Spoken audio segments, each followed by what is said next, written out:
जय राधा माधव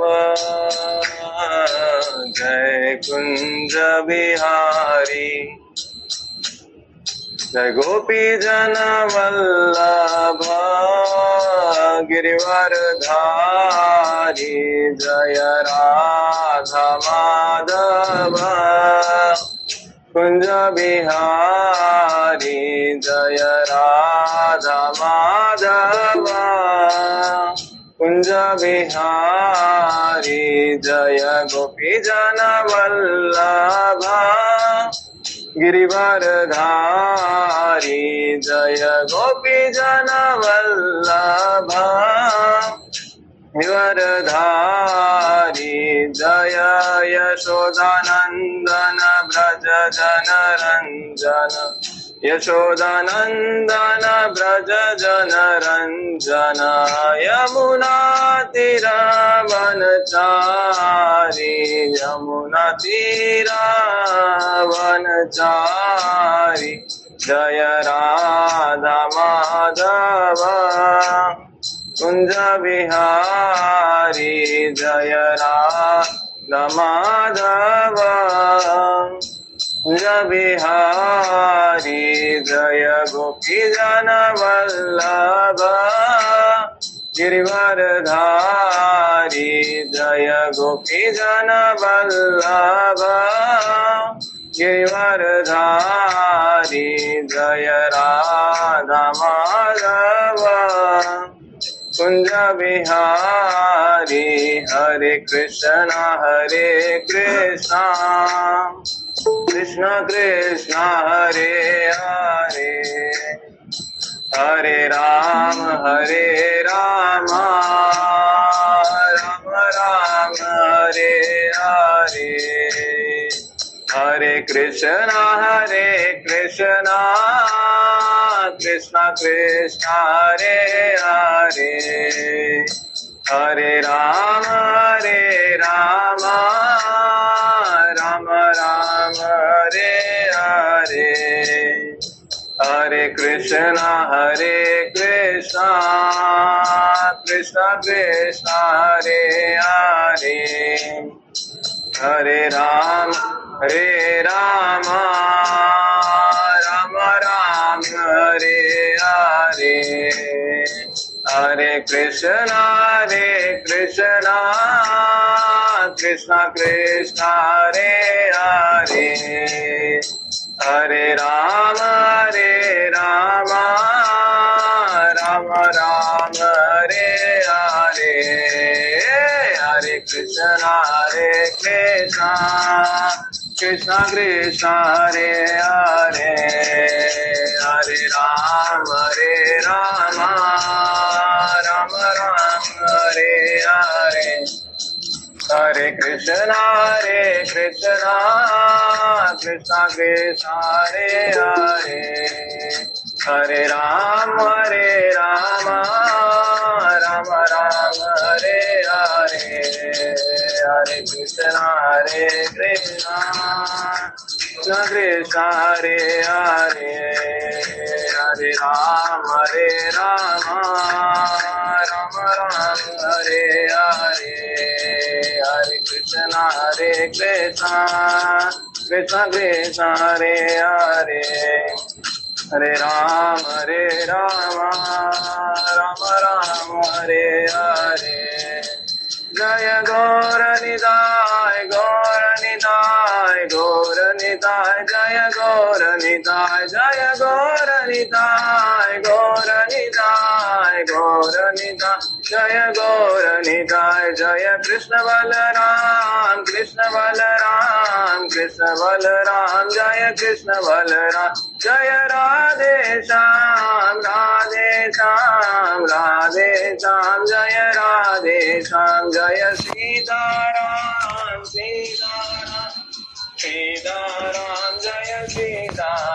जय सीताराम लक्ष्मण भक्त हनुमान सीताराम लक्ष्मण भक्त हनुमान जय राधे श्री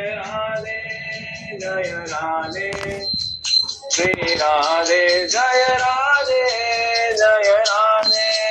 जय राधे जय श्री राधे जय कृष्णा जय कृष्णा जय कृष्णा जय श्री कृष्णा प्रभुपाद प्रभुपाद प्रभुपाद जय जय प्रभुपाद जय जय प्रभुपाद प्रभुपाद प्रभुपाद जय प्रभुपाद जय जय गुरुदेव गुरुदेव गुरुदेव जय जय गुरुदेव जय जय गुरुदेव गुरुदेव गुरुदेव जय गुरुदेव दाय गौर प्रेमानंदे हरि हरि। हरे कृष्णा एवरीवन, हरे कृष्णा डियर डिवोटीज। तो आज हम सब लोग उपस्थित हुए हैं भगवत गीता का जो फर्स्ट अध्याय है, उससे भी पहले हम लोग कुछ आज एक इंट्रोडक्शन को डिस्कस करेंगे कि भगवत गीता भगवान ने किस लिए बोली। लेकिन उससे पहले मंगलाचरण से स्टार्ट करते हैं, क्योंकि जो भी ज्ञान हम आज शेयर करने जा रहे हैं ये ना मेरा ज्ञान है, ना ये किसी बद्ध जीव का दिया हुआ ज्ञान है, साक्षात भगवान का दिया हुआ ज्ञान।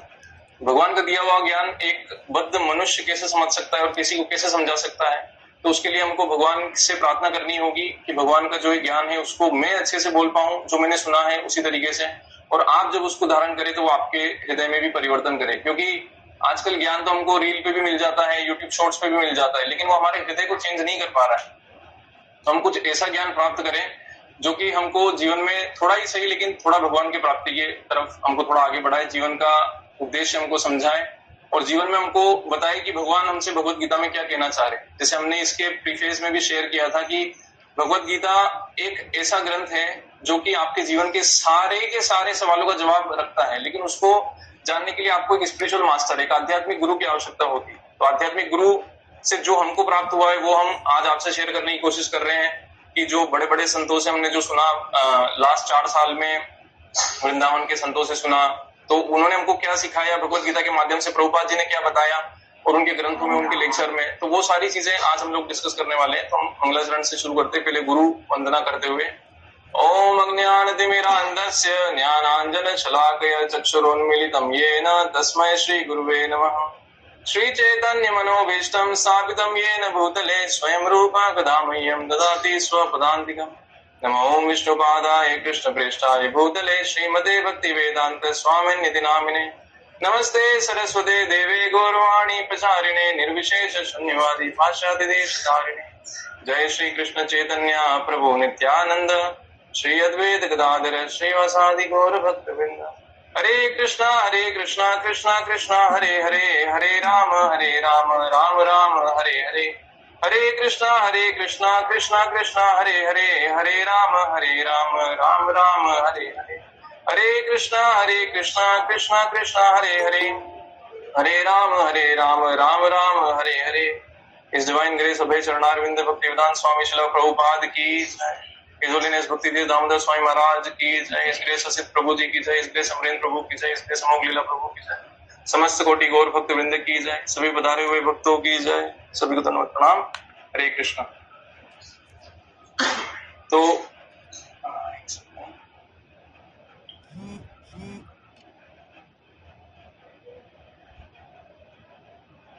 भगवत गीता के बारे में हम सभी लोगों ने नाम सुना है कि भाई भगवत गीता है।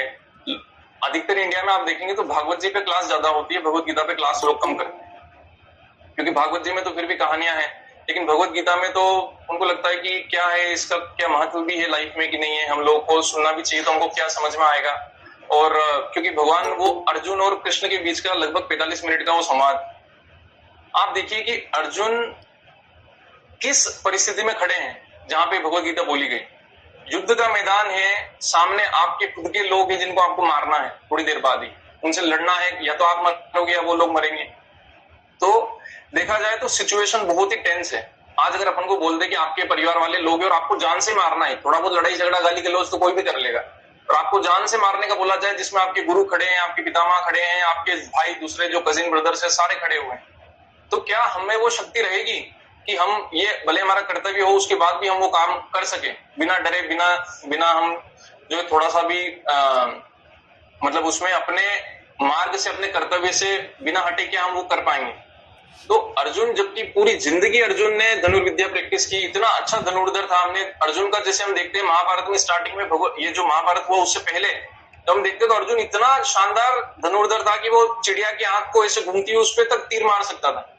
और उसी अर्जुन के हाथ से जब गांडीव, उसका जो धनुष गांडीव था वो फिसलने लगता है और वो चिंता में आने लगता है कि मैं भगवान में क्या करूं आगे, मुझे समझ नहीं आ रहा है कि मतलब मेरे ही सामने सारे मेरे ही लोग हैं, मैं करूंगा क्या, मैं कैसे इन लोगों को मारूंगा, मुझे तो सब अनर्थ ही अनर्थ का कारण दिख रहा है, मुझे समझ नहीं आ रहा है कि आगे क्या होने वाला है और ये सारी चीजें कैसे मुझे फायदा करेगी, ये राज्यवाजी की मुझे कोई चिंता नहीं, मैं नहीं चाहता हूँ ये राज्य वगैरह, और मुझे ये सब कोई, तो वो मतलब इतना मोह माया में आ गया कि वो सब भूल गया कि उसका कर्तव्य क्या है, उसका राजा का कर्तव्य क्या है, क्या उसको युद्ध करना है नहीं करना है, क्या ये धर्म के अंतर्गत आता है कि नहीं आता है, वो सब कुछ भूल गया। उसके दिमाग में क्या था, बस वो मोह ममता कि भाई मेरा परिवार है, ये वो है। एक राजा का धर्म वो भूल गया, उसको क्या करना था, एक सत्य का धर्म वो भूल गया, उसको क्या करना था। भगवान ने जब अर्जुन को भगवत गीता बोली तो भगवत गीता के एंड में अर्जुन क्या बोलता है भगवान से कि भगवान अब आप जो बोलोगे मैं वो करूंगा। तो मतलब 45 मिनट के अंदर भगवान ने अर्जुन को उस स्थिति में लेके आ गए कि उसके सारे दिमाग के डाउट्स खत्म हो गए, उसके दिमाग से जितनी भी कचरा भरा हुआ था, जो कि उसने मतलब वो क्या है, जो उसने ज्ञान सुना भी था पहले, उसको गलत तरीके से इस्तेमाल कर रहा था। बहुत सी बार हमारे पास जीवन में ऐसी परिस्थितियां आ जाती हैं कि हम कुछ ज्ञान तो लेते हैं कहीं से, लेकिन उस ज्ञान को हम अपने ही अगेंस्ट या अपने ही ऑपोजिट में इस्तेमाल करते हैं, कि उस ज्ञान को अपन गलत जगह इस्तेमाल करते हैं। अपन किसी आध्यात्मिक गुरु के पास जाके नहीं पूछेंगे कि मुझे करना चाहिए कि नहीं करना चाहिए, जो भाई 2-4 लाइनें कहीं की सुन ली। मतलब आज अगर आप किसी को बोलोगे कि आपको भाई भगवान को जानना चाहिए, भगवान की भक्ति करनी चाहिए, ये वो करना चाहिए, तो वो लोग आपको क्या डायलॉग मारेंगे, कर्म ही पूजा है। लेकिन क्या आपको समझ में आता है कर्म ही पूजा कौन सा कर्म है जो पूजा है? अगर ऐसे तो हर कोई कर्म कर रहा है। ऐसे तो जो आदमी घिनौना से घिनौना कर्म कर रहा है वो भी कर्म, तो लोगों को परिभाषा पता नहीं कि कर्म किसको कहते हैं। एक चोर भी जो चोरी कर रहा है वो भी उसका कर्म है, तो फिर तो वही उसकी पूजा हो गई। आप अगर एक सॉफ्टवेयर इंजीनियर हो, आप अपना काम कर रहे हो, तो फिर बस वही करते रहो। तो फिर क्यों आदमी ये सब करते हुए भी दुर्गति भोग रहा है? क्यों मानसिक तनाव है? क्यों हमारे रिश्ते बिगड़ रहे हैं? क्यों हम लोग जो है इतना ज्यादा आसक्त रहते कि मरते दम तक भी? भगवान उसमें बोलते हैं, भगवत गीता के अंत में भगवान समझाएंगे कि एंड में आते आते कि अंत काले च मामेव शरण मुक्त्वा कलेवरम यह प्रयाति समद्भावम याति नाति अत्र संशयः। कि अंत काल में जो मुझे याद रखेगा, मतलब जो भी आप अंत काल में जो भी भाव करोगे और भगवान को याद कर लोगे तो आप उनके धाम चले जाओगे, उसमें कोई संशय नहीं है। लेकिन अंत काल में क्या आज हमारी ऐसी परिस्थिति है क्या? अगर हमको अभी कोई बोल दे कि आपको 10 मिनट बाद आपकी डेथ आने वाली है, अरे हम तो घबरा जाएंगे, हम भागने लगेंगे इधर उधर कि अरे मैं क्या करूं, मैं कहां जाऊं, मैं किससे बात करूं, मेरा तो रजिस्ट्री का बेटे को बताया ही नहीं क्या करना है, घर किसके नाम पे, फलाना ठिकाना। बहुत सारी ऐसी चीजें हैं जो हमारे दिमाग में दौड़ेगी, और जब ये सारी चीजें दौड़ेगी तो जो अंत काल का हमारा समय है जो बहुत ज्यादा कीमती होता है। ये जो बातचीत क्या है, सबसे ज्यादा जो कंफ्यूजन हुआ है वो कहाँ हुआ है कि हिंदू लोग जो बोलते हैं, जो सनातन जो लोग पुराने फॉलो करते थे, अंग्रेजों के आने के बाद में इस संस्कृति को हम भूल गए और हमने क्या करना शुरू किया, वेस्टर्न वर्ल्ड को, अमेरिका, यूएस और यूके और इन लोगों को फॉलो करना शुरू किया। हम लोग भूल गए कि हमारी रूट्स कहाँ है। हम लोग ये भूल गए कि ये ज्ञान इतना दिव्य है कि ये जो साइंस है ये इसके सामने बच्चा है। मतलब एलकेजी में अगर पुराने समय में कुछ पढ़ाते होंगे तो वो आज ये लोग साइंटिस्ट सबसे ज्यादा जानते हैं। हमारे ऋषि मुनि यहाँ पे बैठे बैठे चंद्रमा पे जा सकते थे, और आज हम लोग वो सारी साइंस भूल गए, और हम लोग ये जो साइंस थोड़ा बहुत कुछ करके दिखा देती है, कुछ थोड़ा बहुत बना देती है, अपन उसी को सब कुछ मानने लग गए हैं। और वो लोग भगवान में विश्वास करते नहीं, क्योंकि वो लोग समझ नहीं पाते कि भगवान का अस्तित्व क्या है। देखिए बहुत सी ऐसी चीजें हैं जो कि आपको अनुभव करके, प्रैक्टिकल करके समझ में आएगी, और बहुत सी ऐसी चीजें जो थ्योरी से समझ में आ जाएगी। भगवान एक ऐसी चीज है, मतलब आप सोचिए कि अगर आपको, जैसे कि ये शास्त्रों में बहुत बार उदाहरण दिया जाता है कि आपको अगर एक आम आपने खाया और अगर आपसे बोला जाए कि एक चींटी को आप बताओ कि आम का क्या स्वाद होता है, तो आप क्या बोल पाएंगे? ज्यादा ज्यादा खट्टा होता है, मीठा होता है। लेकिन क्या हम समझा पाएंगे कि आम का टेस्ट क्या है? हम कभी नहीं समझा। आम का टेस्ट तो अपन फिर यही बोलेंगे कि खट्टा है, मीठा है, और कोई फल की तरह थोड़ा बहुत कंपेयर कर देंगे, लेकिन एक्यूरेट आम का टेस्ट अपन किसी को बता नहीं पाएंगे। तो हमको क्या बोलना पड़ेगा, ले भाई तू खा के देख। तो जब तू खा के देखेगा तेरे को टेस्ट आ जाएगा। तो वही बात होती है कि आध्यात्मिक ज्ञान जो कि इतना सूक्ष्म होता है, जिसको जानना हर किसी इंसान की बस की बात भी नहीं है। भगवान का दिव्य ज्ञान है, ये केवल तब समझ में आता है जब भगवान की कृपा होती है, किसी बड़े वैष्णव की आपके ऊपर कृपा है, या आपके कोई सत्कर्म रहे पुराने जन्म के, तो भगवान की इस ज्ञान को अपन उसके अंदर एंटर कर सकते हैं। तो आज अपन ऐसी दिव्य ज्ञान की चर्चा कर रहे हैं और भगवान से यही दिल में प्रार्थना करते हैं। हमारे पीछे राधा श्याम सुंदर बैठे हैं जो कि वृंदावन के सबसे फेवरेट हमारे डीटीज हैं, तो राधा श्याम सुंदर हमको जो है ब्लेस करें, हमको आशीर्वाद दें कि हम लोग भगवान के इस दिव्य ज्ञान को अच्छे से समझ सके। और इसकी जो सबसे पहली बात है, भूमि का जो फाउंडेशन है वो स्ट्रॉन्ग होना हमारा बहुत जरूरी है कि ये ज्ञान की हमें जरूरत भी है कि नहीं है, मेरे तो जिंदगी में सब कुछ ठीक ही चल रहा है, मुझे क्या जरूरत है, थोड़ी बहुत छोटी मोटी मुश्किलें मैं वो संभाल लूंगा। आप मुझे बताइए कि कितने लोग आप खुद ऐसे जानते हैं जिनकी जिंदगी में सब कुछ ठीक चल रहा था, सब कुछ ठीक चल रहा था, कोई कमी नहीं थी। एक दिन, बस एक दिन ऐसा आया, उसके बाद से जिंदगी ऐसी पलटी कि वापस वो कितनी ही कोशिश कर ले अभी तक पलट ही नहीं रही उनकी जिंदगी। तो वो जो एक दिन आता है, वो जब उनकी जिंदगी में आ सकता है, जो कि हमारे परिवार के लोग हैं, जो कि हमारे फ्रेंड्स वगैरह हैं, तो क्या गारंटी है कि वो जो एक दिन है कभी हमारे जीवन में नहीं आएगा। वो एक दिन की मैं बात कर रहा हूं, जैसे क्या हो सकता है, किसी का किसी दिन एक्सीडेंट हो गया, किसी का किसी दिन कुछ बीमारी हो गई, वो तो एक ही दिन तो पता चलता है ना, ऐसा तो नहीं कि 10-15 दिन तक पता चल रहा है, एक ही दिन में पता चल जाता है कि भाई ये बीमारी हो गई, आप किसी को लकवा हो गया, किसी को कुछ हो गया। वो एक दिन, वो इंसान को ऐसा लगता है उसको कि अभी आखिरी दिन ही हो गया मेरा जीवन का। कभी आपका कुछ एक्सीडेंट हो गया, कभी आपका पैर वैर टूट गया, आपका कुछ भी हो गया उल्टा सीधा कुछ भी। तो हम लोग ये बात को भूल जाते हैं कि जब दूसरों के साथ ये सारी चीजें हो सकती है तो हमारे साथ भी उतनी ही मात्रा में ये हो सकती है। क्योंकि हम जो है, हम जीव अपने आप को क्या समझते हैं कि हम लोग मतलब जनरली हमारा क्या भाव रहता है कि हम लोग ये जो देख पा रहे हैं, आंखों से जो हम कुछ देख पा रहे हैं, इसी को हम लोग सत्य मान लेते हैं कि बस यही सब सत्य है, यही मेरा परिवार है, ये थोड़े बहुत लोग जो मैं इनको जानता हूँ, ये जो मेरा देश है, ये सब कुछ। लेकिन हम ये नहीं जानते हैं कि पुराने कितने जन्मों में हमने क्या क्या कर्म किए हैं और उनके सभी के फल हमको भी मिलने हैं, जिनको कि बोला जाता है प्रारब्ध, जो आपको इस जन्म में भगवान ने मतलब दे दिया, असाइन कर दिए कि आपको मिलेंगे ही मिलेंगे प्रारब्ध। तो हम लोग क्या है कि बिल्कुल आंखें बंद करके बैठे हुए हैं कि अरे कुछ नहीं होता ये सब चीजें, और अगर ये सब चीजें कुछ नहीं होती तो पुनर्जन्म के इतने केसेस कहां से आते हैं। पुनर्जन्म के आप कितने केसेस, छोटे छोटे 3-3 साल के बच्चे अपने पुराने गांवों में लेके जाते हैं, पूरी पूरी कहानियां बता देंगे, अनगिनत ऐसे केसेस है। कोई बोल सकता है कि मनगढ़ंत कहानियां हो सकती है, तो आप यूट्यूब पे जाके अनगिनत ऐसे फॉरेन रिसर्चर्स है जिन्होंने इंडिया में आके, और इंडिया में ही नहीं विदेशों में भी इसके खूब केसेस मिले पुनर्जन्म के, लोगों को पुराने जन्मों की बातें याद है क्या हुआ। तो जब हम ये सब बातें भरोसा करना शुरू करते हैं, तब भगवान का ज्ञान हमको रिवील होता है कि हाँ, इस जन्म में जो हम अभी जी रहे हैं इसके आगे भी कुछ है और इसके पीछे भी कुछ था। जब हम ये सारी बेसिक अंडरस्टैंडिंग हमारी समझेंगे, तब हम लोग ये समझेंगे कि जो ये ज्ञान है ये बहुत ज्यादा दिव्य ज्ञान है और इसकी जरूरत हर किसी को है। क्योंकि जिस दिन आपकी जिंदगी में वो दिन आ गया, उस दिन आपको तैयारी करने का मौका नहीं मिलेगा। उस दिन आपको तैयारी करने का मौका नहीं मिलेगा तो क्या होगा, पूरी जिंदगी आपको पछताना पड़ेगा। बड़े बड़े दुनिया में ऐसे लोग हैं, बड़े बड़े दुनिया में ऐसे लोग हैं जिनके जीवन में इतने खतरनाक कष्ट हैं कि आप उनको इमेजिन भी नहीं कर सकते। जैसे कि जो माइक्रोसॉफ्ट के जो I think he is CEO of Microsoft, जो सत्या नाडेला है, तो उनका जो बेटा है वो किसी एक बहुत ही खतरनाक बीमारी से पीड़ित है, और उस बेटे की वजह से वो अमेरिका में एक कोने से दूसरे कोने ट्रेवल करते हैं हर वीक। उनकी जिंदगी में कुछ नहीं बच गया है, उनकी जिंदगी में खाली काम करना और उस बेटे की ध्यान रखना। आप मुझे बताइए कि जब माइक्रोसॉफ्ट का सीईओ, इतनी दुनिया की इतनी बड़ी कंपनी का सीईओ आज आपको ये बोल रहा है कि उसके जीवन में बस इस बच्चे का ध्यान रखना और काम करना यही बच गया है, तो हम कहाँ इस सोच में बैठे हुए कि हमारे साथ कुछ नहीं होगा, हमारे कर्म कैसे हम नहीं जानते। आप देखिए मुकेश अंबानी का बेटा, सब कुछ है उसके पास में, लेकिन आप उनके बेटे को भी तो प्रॉब्लम है ना, कुछ ना कुछ कर्म रहे होंगे। मुकेश अंबानी के तो उनको ऐसी संतान मिली, कुछ ना कुछ रहे होंगे उस अनंत अंबानी की कि उसको ऐसा शरीर मिला। तो हमारे जीवन में अभी हमारी क्या अवस्था है ये बिल्कुल भी सिक्योर नहीं, हमारा कोई इंश्योरेंस नहीं है इस जीवन में। अपन कितने ही मेडिकल इंश्योरेंस लेके बैठ जाएं, अपन कितने ही फाइनेंशियल इंश्योरेंस लेके बैठ जाएं, लेकिन अंत में यही बात पता चलती है कि जिस दिन वो एक दिन आएगा वो सब कुछ बदल के रख देगा, और उस दिन अपन को मौका नहीं मिलेगा सोचने का।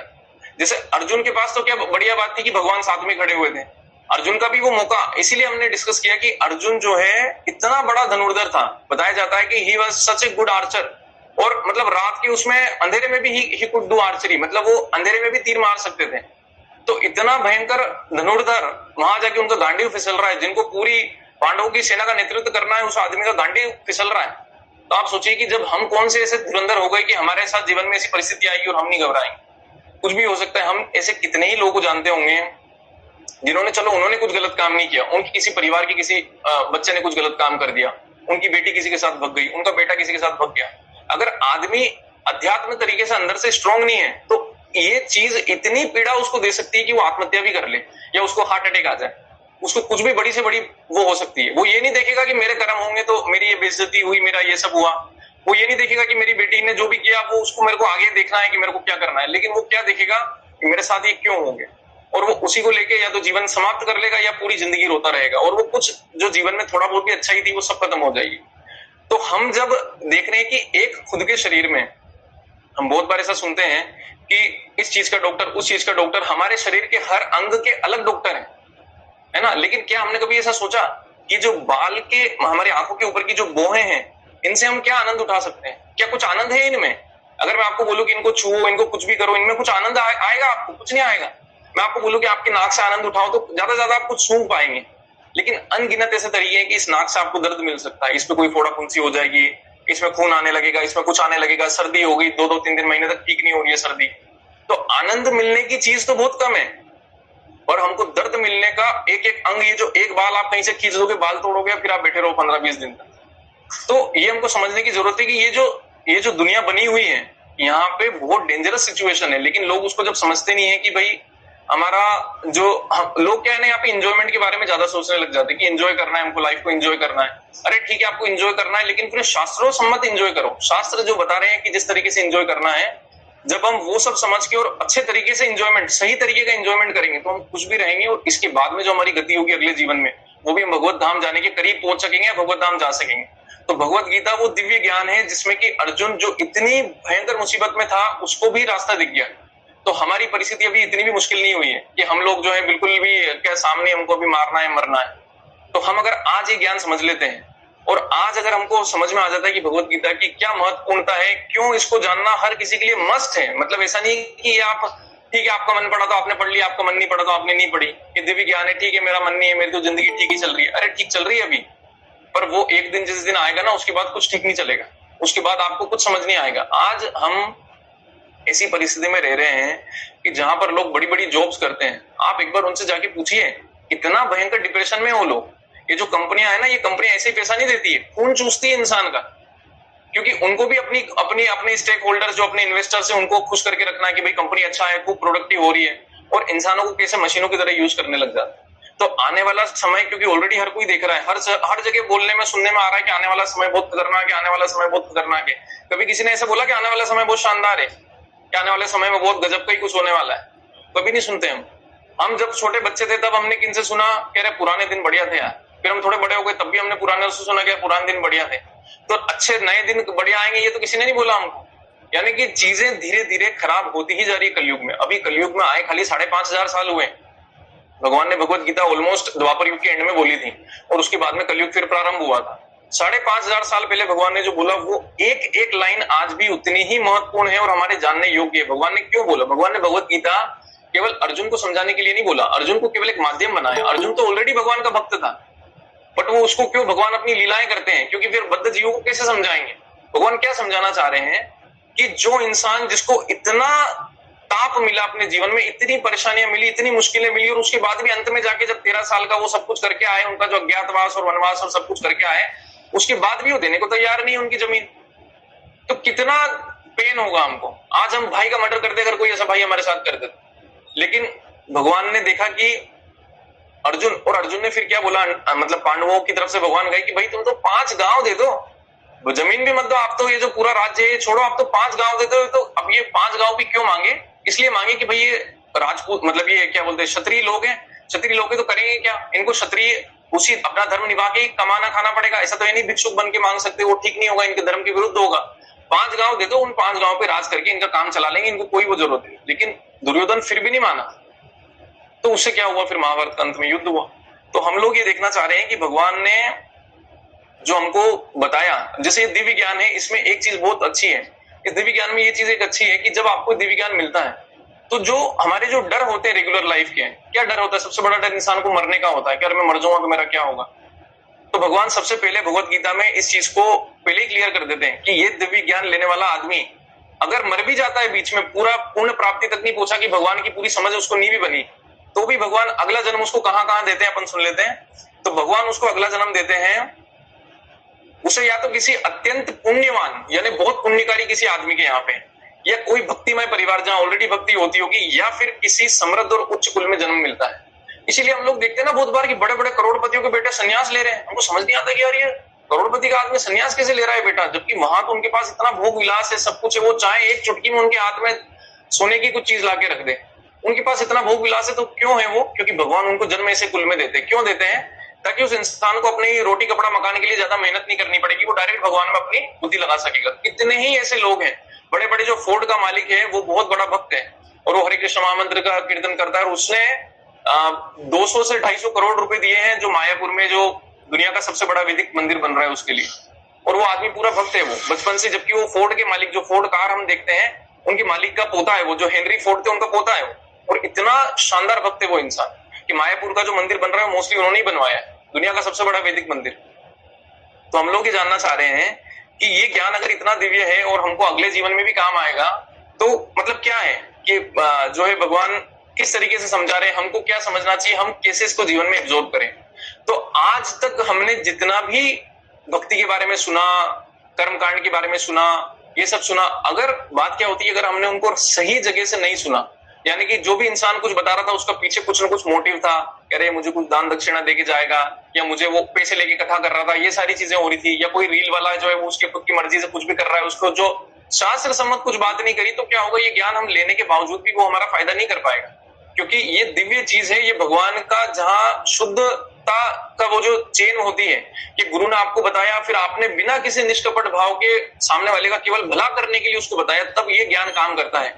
नहीं तो सेम ज्ञान आप किसी दौर से ले लेंगे वो आपको काम नहीं करेगा, क्योंकि ये भगवान की दिव्यता की वो मतलब निशानी है। और उसके लिए हमको क्या करना पड़ता है, हमको भगवान के ज्ञान पे भरोसा करना पड़ता है। जब तक हमको भरोसा नहीं होगा तब तक हम लोग क्या है उस पर ज्यादा दिन तक उसको कर नहीं पाएंगे। मैं अगर आपको बोल दूं कि जो है मतलब आपको कहीं से किसी रैंडम आदमी का फोन आया कि भाई मैं तेरे लिए 1 लाख रुपए लेके आ रहा हूँ, बस स्टैंड पे कल तो आ जाना, आपको न उसने और कुछ नहीं बोला, बस इतना से बोला, आप जाओगे कल 1 बजे, आप ज्यादा से ज्यादा 1-2 बजे तक 3 बजे तक रह जाओगे, फिर आप आ जाओगे वहां से। यार वो तो आया ही नहीं, क्यों? आपको भरोसा नहीं है। वहीं अगर वो कोई आपका मित्र होता तो आप 10 बार फोन करते कि भाई तू आया नहीं यार, अभी तक आया नहीं यार, मैं यहीं खड़ा हूं, मैं तू आया नहीं। तो वो कब होगा, जब हम भगवान से मित्रता करेंगे, तो हमको लगेगा ना कि यार ये तो सही बात है, ये सच बात है, मेरे लिए काम नहीं कर रही है क्योंकि मैं सही से नहीं कर रहा हूँ, इसको भक्ति में सही से नहीं कर रहा हूँ, इसलिए मैं अभी पिछड़ रहा हूँ, या मैं जो दूसरे लोग जो वो देख पा रहे हैं उसका जो प्रभाव देख पा रहे हैं अपने जीवन में, इसलिए उतना नहीं देख पा रहा हूँ। लेकिन हमको वो कब आएगा, जब हम अपने शास्त्रों में श्रद्धा करेंगे। हमारे शास्त्रों में श्रद्धा हुआ बिना हमारा जीवन कुछ भी नहीं। शास्त्र हमारी माँ है, शास्त्र हमारी माँ है, क्योंकि ये हमको बताते हैं कि भगवान के हम अंश हैं। आपको किसने पैदा किया, आपकी माँ के अलावा कोई सच नहीं बता सकता, आपकी माँ के अलावा कोई नहीं जानता कि आप किसकी संतान हो। और हमारी शास्त्र जो है उनको हमारी माँ बोला गया। ये जो शास्त्र है भगवान ने ये इसलिए दिए हैं कि ये हमको बताते हैं हमें क्या करना है, क्या खाना है, कैसे रहना है, क्या करना है। सारे जवाब भगवत गीता के अंदर भी है। 700 श्लोकों में सब कुछ कवर किया भगवान ने कि आपको क्या खाना है। मतलब आप सोचो युद्ध भूमि में अर्जुन खड़े हुए हैं, लेकिन वहां पे ये तक बात बताई कि क्या खाने से क्या होता है और क्या नहीं खाना चाहिए और क्या करना चाहिए और क्या नहीं करना चाहिए। क्यों? क्योंकि भगवान का जो उद्देश्य है वो केवल अर्जुन की मदद नहीं करना है, वो तो वो चुटकी में मार देते सभी कौरवों, उनके लिए क्या बड़ी बात। लेकिन वो भगवान चाह रहे थे कि अर्जुन के माध्यम से पूरी दुनिया को समझ में आए कि द्वापर युग अब खत्म हो रहा है। द्वापर युग तक फिर भी धर्म काफी हद तक स्थापित था, उसके बाद जो कलयुग आया उसमें तो पूछो ही मत। कलयुग की तो एक मतलब 2-5 पिक्चरें बन जानी चाहिए कि क्या क्या हो रहा है यहाँ पे, है ना। जिस तरीके की हम न्यूज देखते हैं आजकल आए दिन, इतनी खतरनाक से खतरनाक न्यूज हम देखते बिना कुछ करे, मतलब आपको बिना कुछ अपनी गलती करे आपको परिणाम मिल जाएगा इस कलयुग में। इतना क्योंकि ये क्या है, ये प्रभाव है। कोरोना में किसने क्या क्या कुछ करा कि उसको कोरोना हुए, पर हो गया। कितने लोग मर गए, कितने लोग निपट गए, कितने ही हमारे जान पहचान वाले चले गए, कितना कष्ट, कितनी पीड़ा हुई। क्या ऐसी बीमारी वापस नहीं आ सकती? लोग बोल रहे हैं इबोला वायरस भी बहुत बढ़ रहा है। तो हमको ये जानने की जरूरत है कि ये सारी चीजें, ये जो दिव्य ज्ञान है, ये अगर हम पहले से ले लेंगे तो कितनी भी बड़ी और मुसीबत से मुसीबत वाली परिस्थिति आ जाए हम उसको सहन कर पाएंगे। नहीं तो कि जब वो चीज आ जाती है ना, उसके बाद आपको कोई समझाएगा फिर आप नहीं मानोगे। आपके घर में रोना धोना चल रहा है और फिर कोई आके बोल रहा है कि अरे ऐसा, अरे तू चुप रहे, मेरे को रोने दे भी आराम से। आप ऐसी बात उनको बोलने वाले हो। क्यों? क्योंकि जब हमारा ये जो धरती है, आप अगर इसको देखोगे जिस तरीके से हमारे शास्त्रों में बताया कि स्वर्ग, धरती और नरक जो नीचे के लोग हैं, धरती को बीच में रखा गया। क्यों बीच में रखा गया? और क्यों ये धरती इतनी इंपॉर्टेंट है कि देवता भी यहाँ पे जन्म लेने के लिए तरसते हैं। उसका कारण क्या है कि जब आप स्वर्गों में जन्म लेते हैं, जब आपका जन्म किसी स्वर्ग में होता है या स्वर्ग में आप जन्म लेते हो, इतना भोग विलास और इतनी ज्यादा आपको आनंद की चीजें, वहां पे बीमारियां ये सब चीजें नहीं चलती। वहां पे आप खूब हजारों साल तक जीते हो और खूब आनंद ही आनंद होता है। क्यों? क्योंकि आपने पुण्य कर्म किए थे, वो पुण्य कर्म खत्म हो गए तो वापस यहाँ डाला जाएगा आपको। लेकिन यहाँ पे आने के लिए देवता भी क्यों तरसते हैं कि जब आपको बिल्कुल कंफर्टेबल, एकदम बिल्कुल कंफर्टेबल जीवन आपको दे दिया, कुछ आपको कमी नहीं लग रही है, तो आपको भगवान की भी कमी नहीं लगेगी अपने जीवन में। तो भगवान फिर क्या करते हैं कि हमको ऐसी परिस्थितियों में डालते हैं, जैसे ये धरती पे भेजते हैं। तो यहाँ पे इंसान को कुछ ना कुछ तो सुई चुभती रहती है कहीं ना कहीं से। वो कुछ नहीं कर रहा है तो किसी ने उसकी गाड़ी ठोक दी, वो कुछ नहीं कर रहा है तो किसी ने उसके ऊपर कुछ लीगल केस कर दिया, वो कुछ नहीं कर रहा है तो उसका बिजनेस ठप होने लग गया, वो कुछ नहीं कर रहा है तो उसकी हेल्थ खराब हो गई, जो बीमारी थी नहीं वो पनप गई पता नहीं कहां से। तो उसका मतलब क्या है? भगवान ने भगवत गीता में बोला दुखालयम अशाश्वतम। जैसे विद्यालय बोलते हैं, जहां हम विद्या लेने जाते हैं उसको विद्यालय बोलते हैं। तो दुखालय मतलब भगवान ने इस धरती को बोला दुख आलय, यानी जहां दुख खूब मिलता है, आपको मांगने की जरूरत नहीं है, फ्री में आएगा आपके पास में। हम कोई दुख ढूंढने नहीं जा रहे, खुशी भले ही हम ढूंढने जा रहे पर मिल नहीं रही है, पर दुख तो हम लोग ढूंढने नहीं जा रहे फिर भी हमको खूब मिल रहा है। तो भगवान ये समझाना चाह रहे हैं कि इस धरती पे रह के अगर हम लोग अपने जीवन का सही उपयोग कर लें तो हम इस जीवन को सही मायनों में मान लो कि सफल बना सकते हैं। और वही चीज अगर हमने नहीं करी तो हमको नरकों में भी जाना पड़ सकता है, जहां फिर से हम भगवान को याद नहीं कर सकेंगे। आप मुझे बताइए, अगर आपको कोई कोड़े पे कोड़े मार रहा हो, आपका शरीर जला रहा हो, तो उस समय क्या भगवान को याद कर सकते हैं? अरे इतनी दर्द पीड़ा होगी कि उससे अपन तड़प जाएंगे। तो वो सब यातनाएं कहाँ मिलती है? नरक में मिलती है। अपन जब भी किसी की डेथ होती है, कुछ होता है, कोई शांत होता है, तो हम गरुड़ पुराण वगैरह सुनते हैं। उसमें क्यों आती है ये सारी बातें? ये इसलिए आती है कि अब ये जो आदमी है ये इसके कर्म के हिसाब से जा रहा है जहां भी इसको अब जाना है। लेकिन आप सब लोग जो है बैठे हो, आप समझ लो कि कहां पे जाने की क्या यात्रा हो।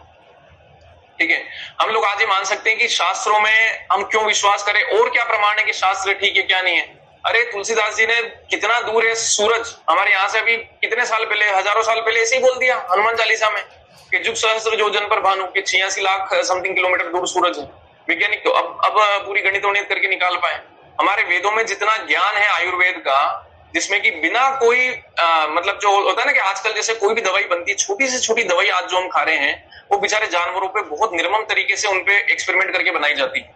वो दवाई बेकार में उनको खिलाएंगे, उन जानवरों को, छोटे छोटे खरगोशों को, छोटी छोटी गिलेरियों को, इनको मारते हैं बहुत बुरी तरीके से। तो ये दवाइयां ऐसे ही नहीं बनती, उनको हजारों जानवरों पे एक्सपेरिमेंट करके फिर जब कोई जानवर नहीं मर रहा है सब बढ़िया, हाँ ठीक है चलो अब इंसानों को देते हैं।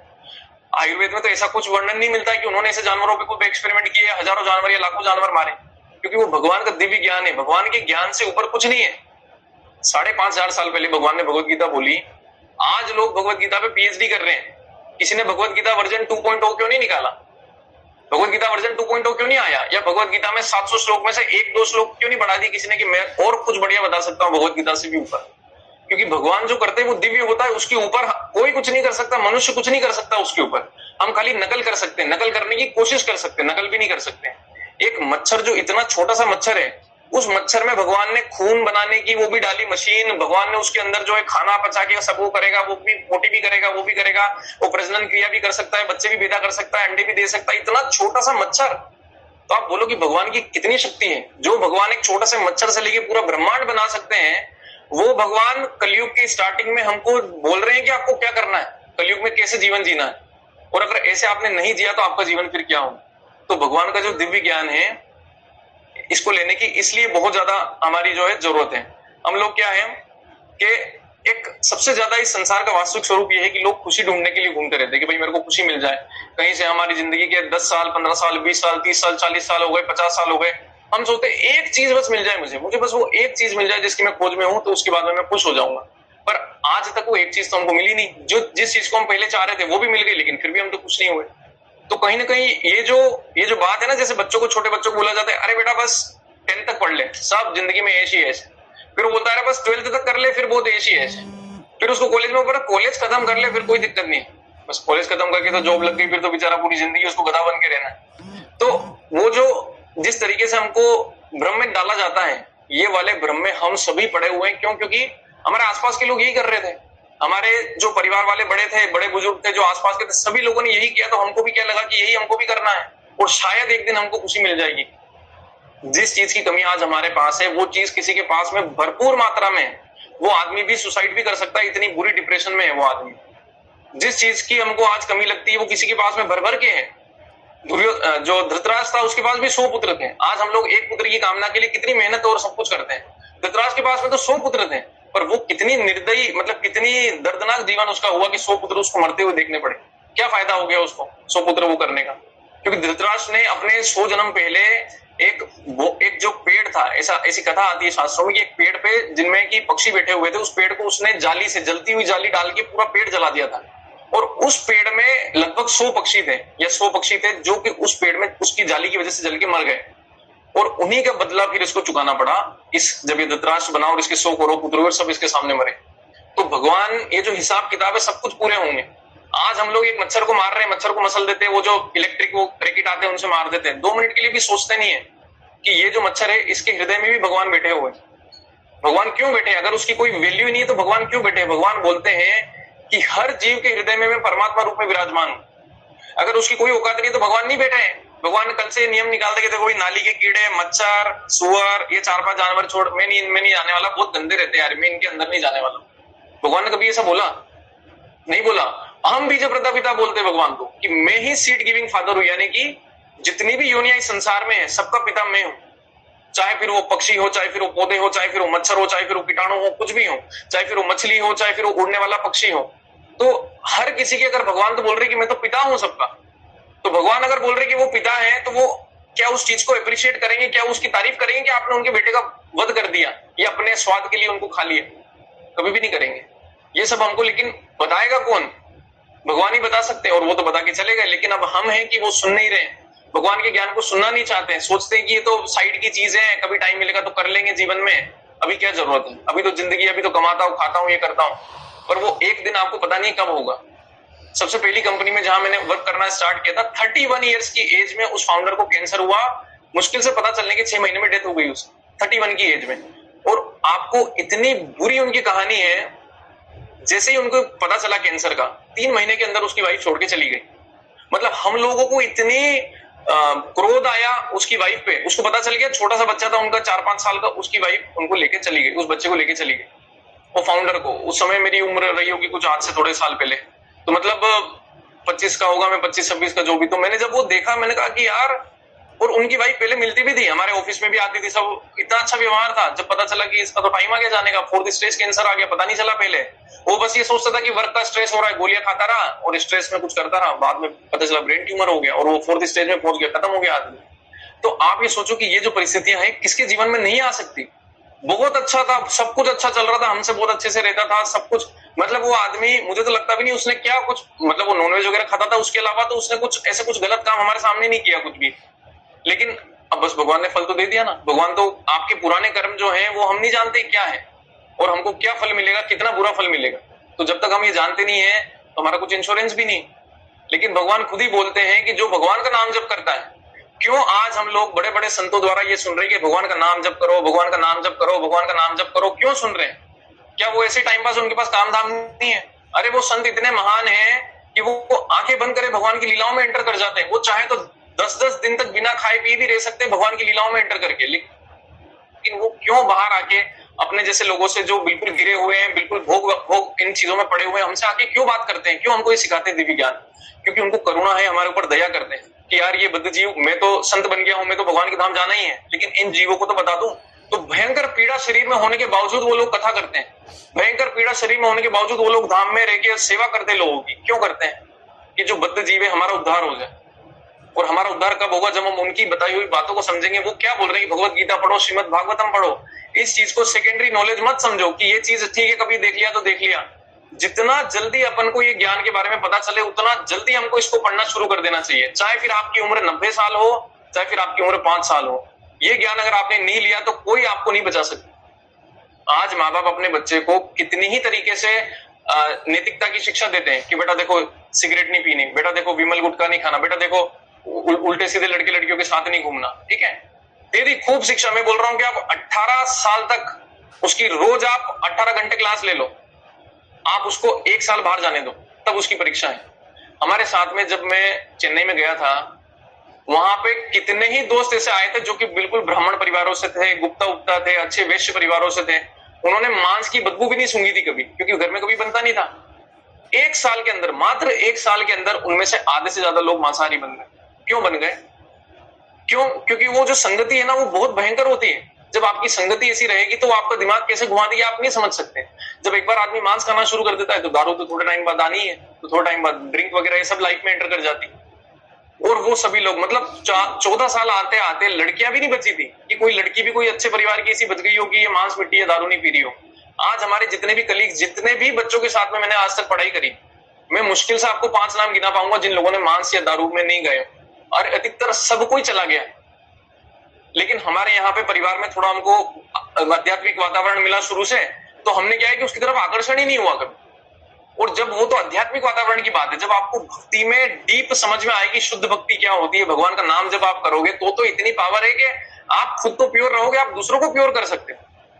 लेकिन वो कब आएगी, जब अपन भगवान के शास्त्र को समझने की कोशिश करेंगे कि भगवान क्या समझाना चाह रहे हैं और क्यों हमको रोक रहे हैं कुछ चीजें करने से, क्यों हमको बोल रहे हैं कुछ चीज करने के लिए। क्योंकि क्या है, जो शरीर है, आपको पता है हमारे शास्त्र में वर्णन आता है कि हमारी जो आत्मा है, आत्मा हमारी कितनी बड़ी होगी। आपको क्या लगता है क्या साइज होगा? अगर आत्मा का साइज बोले तो आप बताओ कितना, क्या साइज होगा आत्मा? हाँ, है ना? आप बताइए माता जी, क्या साइज होगा आत्मा का? साइज क्या होना चाहिए हमारा? क्या कितनी बड़ी होती होगी आत्मा? ठीक है, तो आत्मा का साइज, जो हमारा बाल है ना, एक चींटी से भी छोटी होती है आत्मा। कितनी होती है मैं बताता हूं आपको। हमारे बाल का जो टिप, मतलब एकदम आगे का जो पॉइंट है, एकदम छोटा बाल, नीचे थोड़ा मोटा रहता है, आगे एकदम पतला रहता है, उसका भी 10,000वां भाग इतनी छोटी आत्मा रहती है हमारी। और वो कहाँ वास करती है? हमारे हृदय के अराउंड वास करती है। तो ये जो शरीर है ना हमारा, ये तो गड़ सल मर के तो खत्म हो जाएगा, लेकिन वो आत्मा क्या करेगी?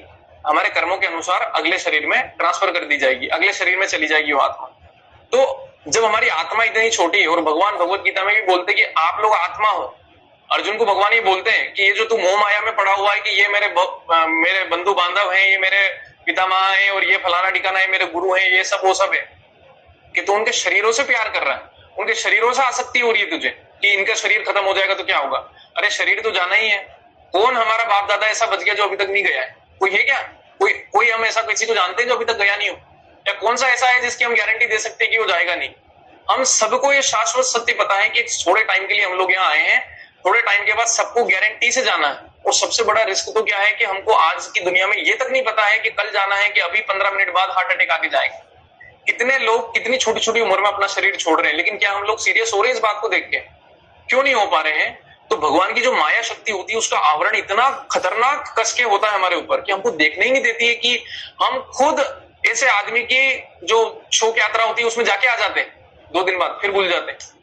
मतलब इतने लोग मरते हुए हमने देख लिए, अकाल मृत्यु से मरते हुए देख लिए। मेरा मित्र था पचपाड़ में, जब हम लोग रहते थे, मतलब वो पचपाड़ का था, आपने सुना भी होगा न्यूज में, मम्मी, सिस्टर और वो भाई, तीनों एक साथ एक एक्सीडेंट में बाइक से जा रहे थे, एक कार ने एक्सीडेंट मारा, ऑन द स्पॉट डेथ तीनों की, बहुत बुरी तरीके से।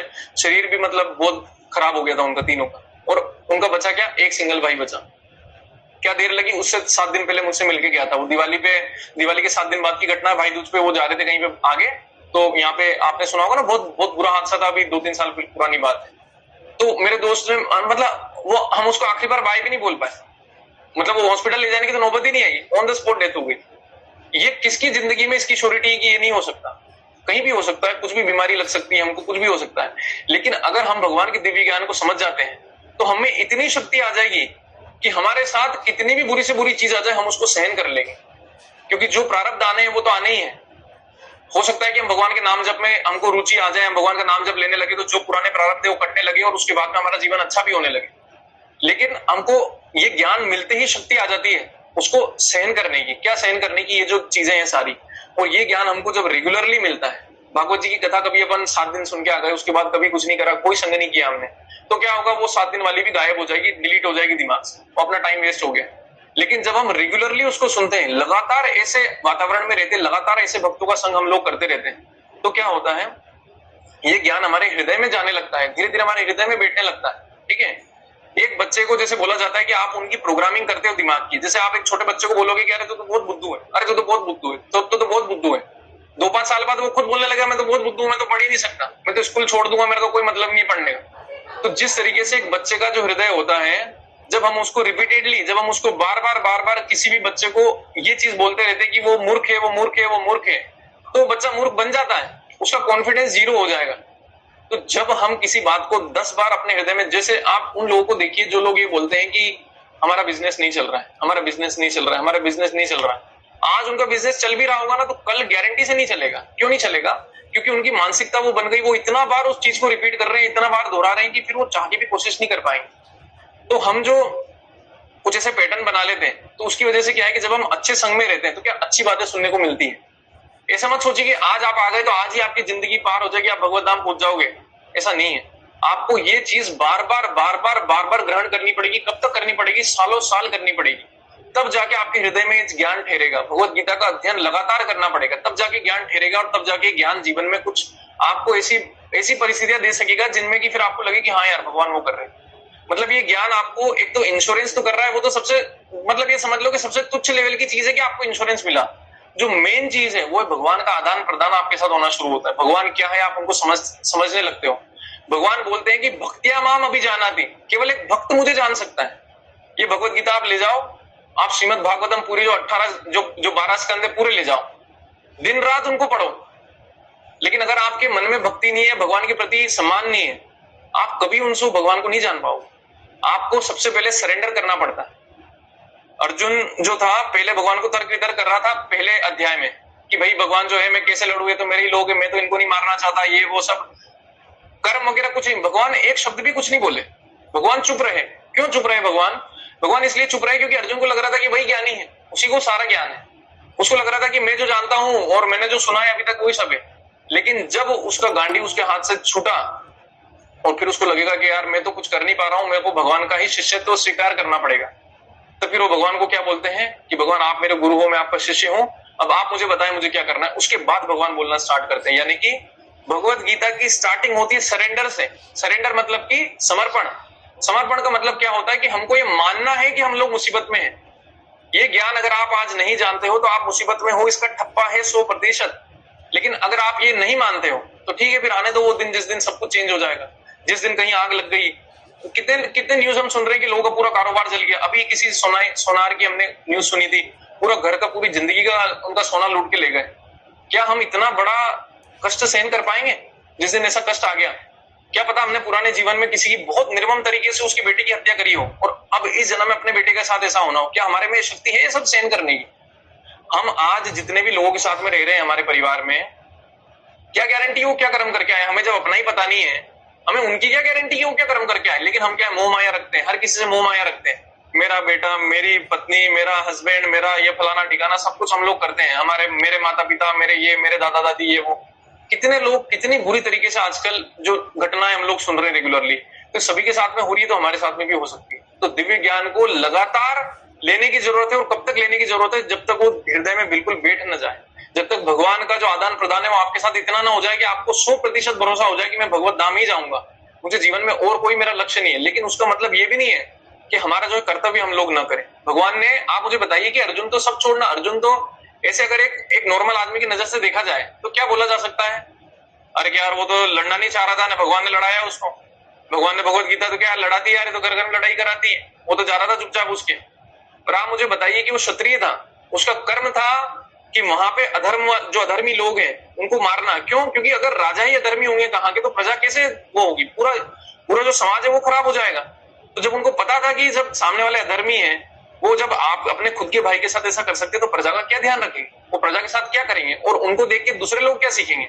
तो अधर्म फैल जाएगा पूरे समाज में, और समाज से क्या पूरे देश में, पूरी दुनिया में अधर्म फैल जाएगा। लेकिन अर्जुन क्या देख रहा था? अर्जुन ये नहीं देख रहा था कि मेरा क्या कर्तव्य है। आज अगर एक जज है, उसके बेटे ने कुछ घिनौना काम किया तो उस जज को उसको भी फांसी देनी चाहिए कि नहीं देनी चाहिए?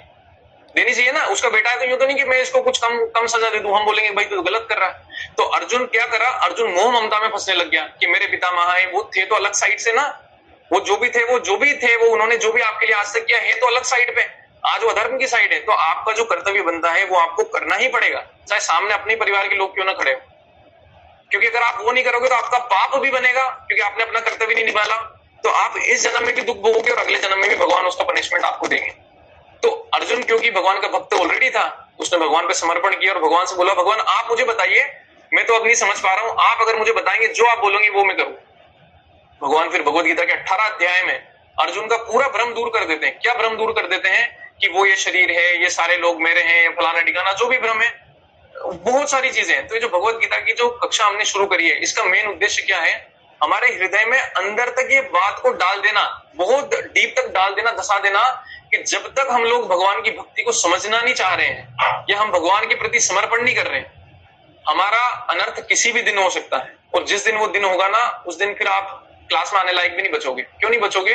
क्योंकि इतना कष्ट होगा। अगर किसी को पैरालिसिस हो जाए, आप उसको कैसे उठा के लाओगे यहाँ पे? उसको आप क्या, उसका मतलब कोमा में चला गया, क्या कर सकते हो उसको? कितने साल लोग कोमा में रहते हैं। आपको लगेगा कि मैं ये नेगेटिव बातें ही क्यों कर रहा हूँ, लेकिन ये इसलिए कर रहा हूँ क्योंकि हम सब लोग सोए हुए हैं। एक सोए हुए आदमी के पास में अगर आप जाके एक दाना दाओगे तो वो नहीं उठेगा, आपको उसको जाके थोड़ा झकझोरना पड़ेगा कि भाई उठो, तब उठ गए, हाँ हाँ क्या हुआ क्या हुआ। तो भगवान ये जो आप बहुत से संतों को देखोगे कि वो बहुत कठोर बातें करते हैं। क्यों करते हैं?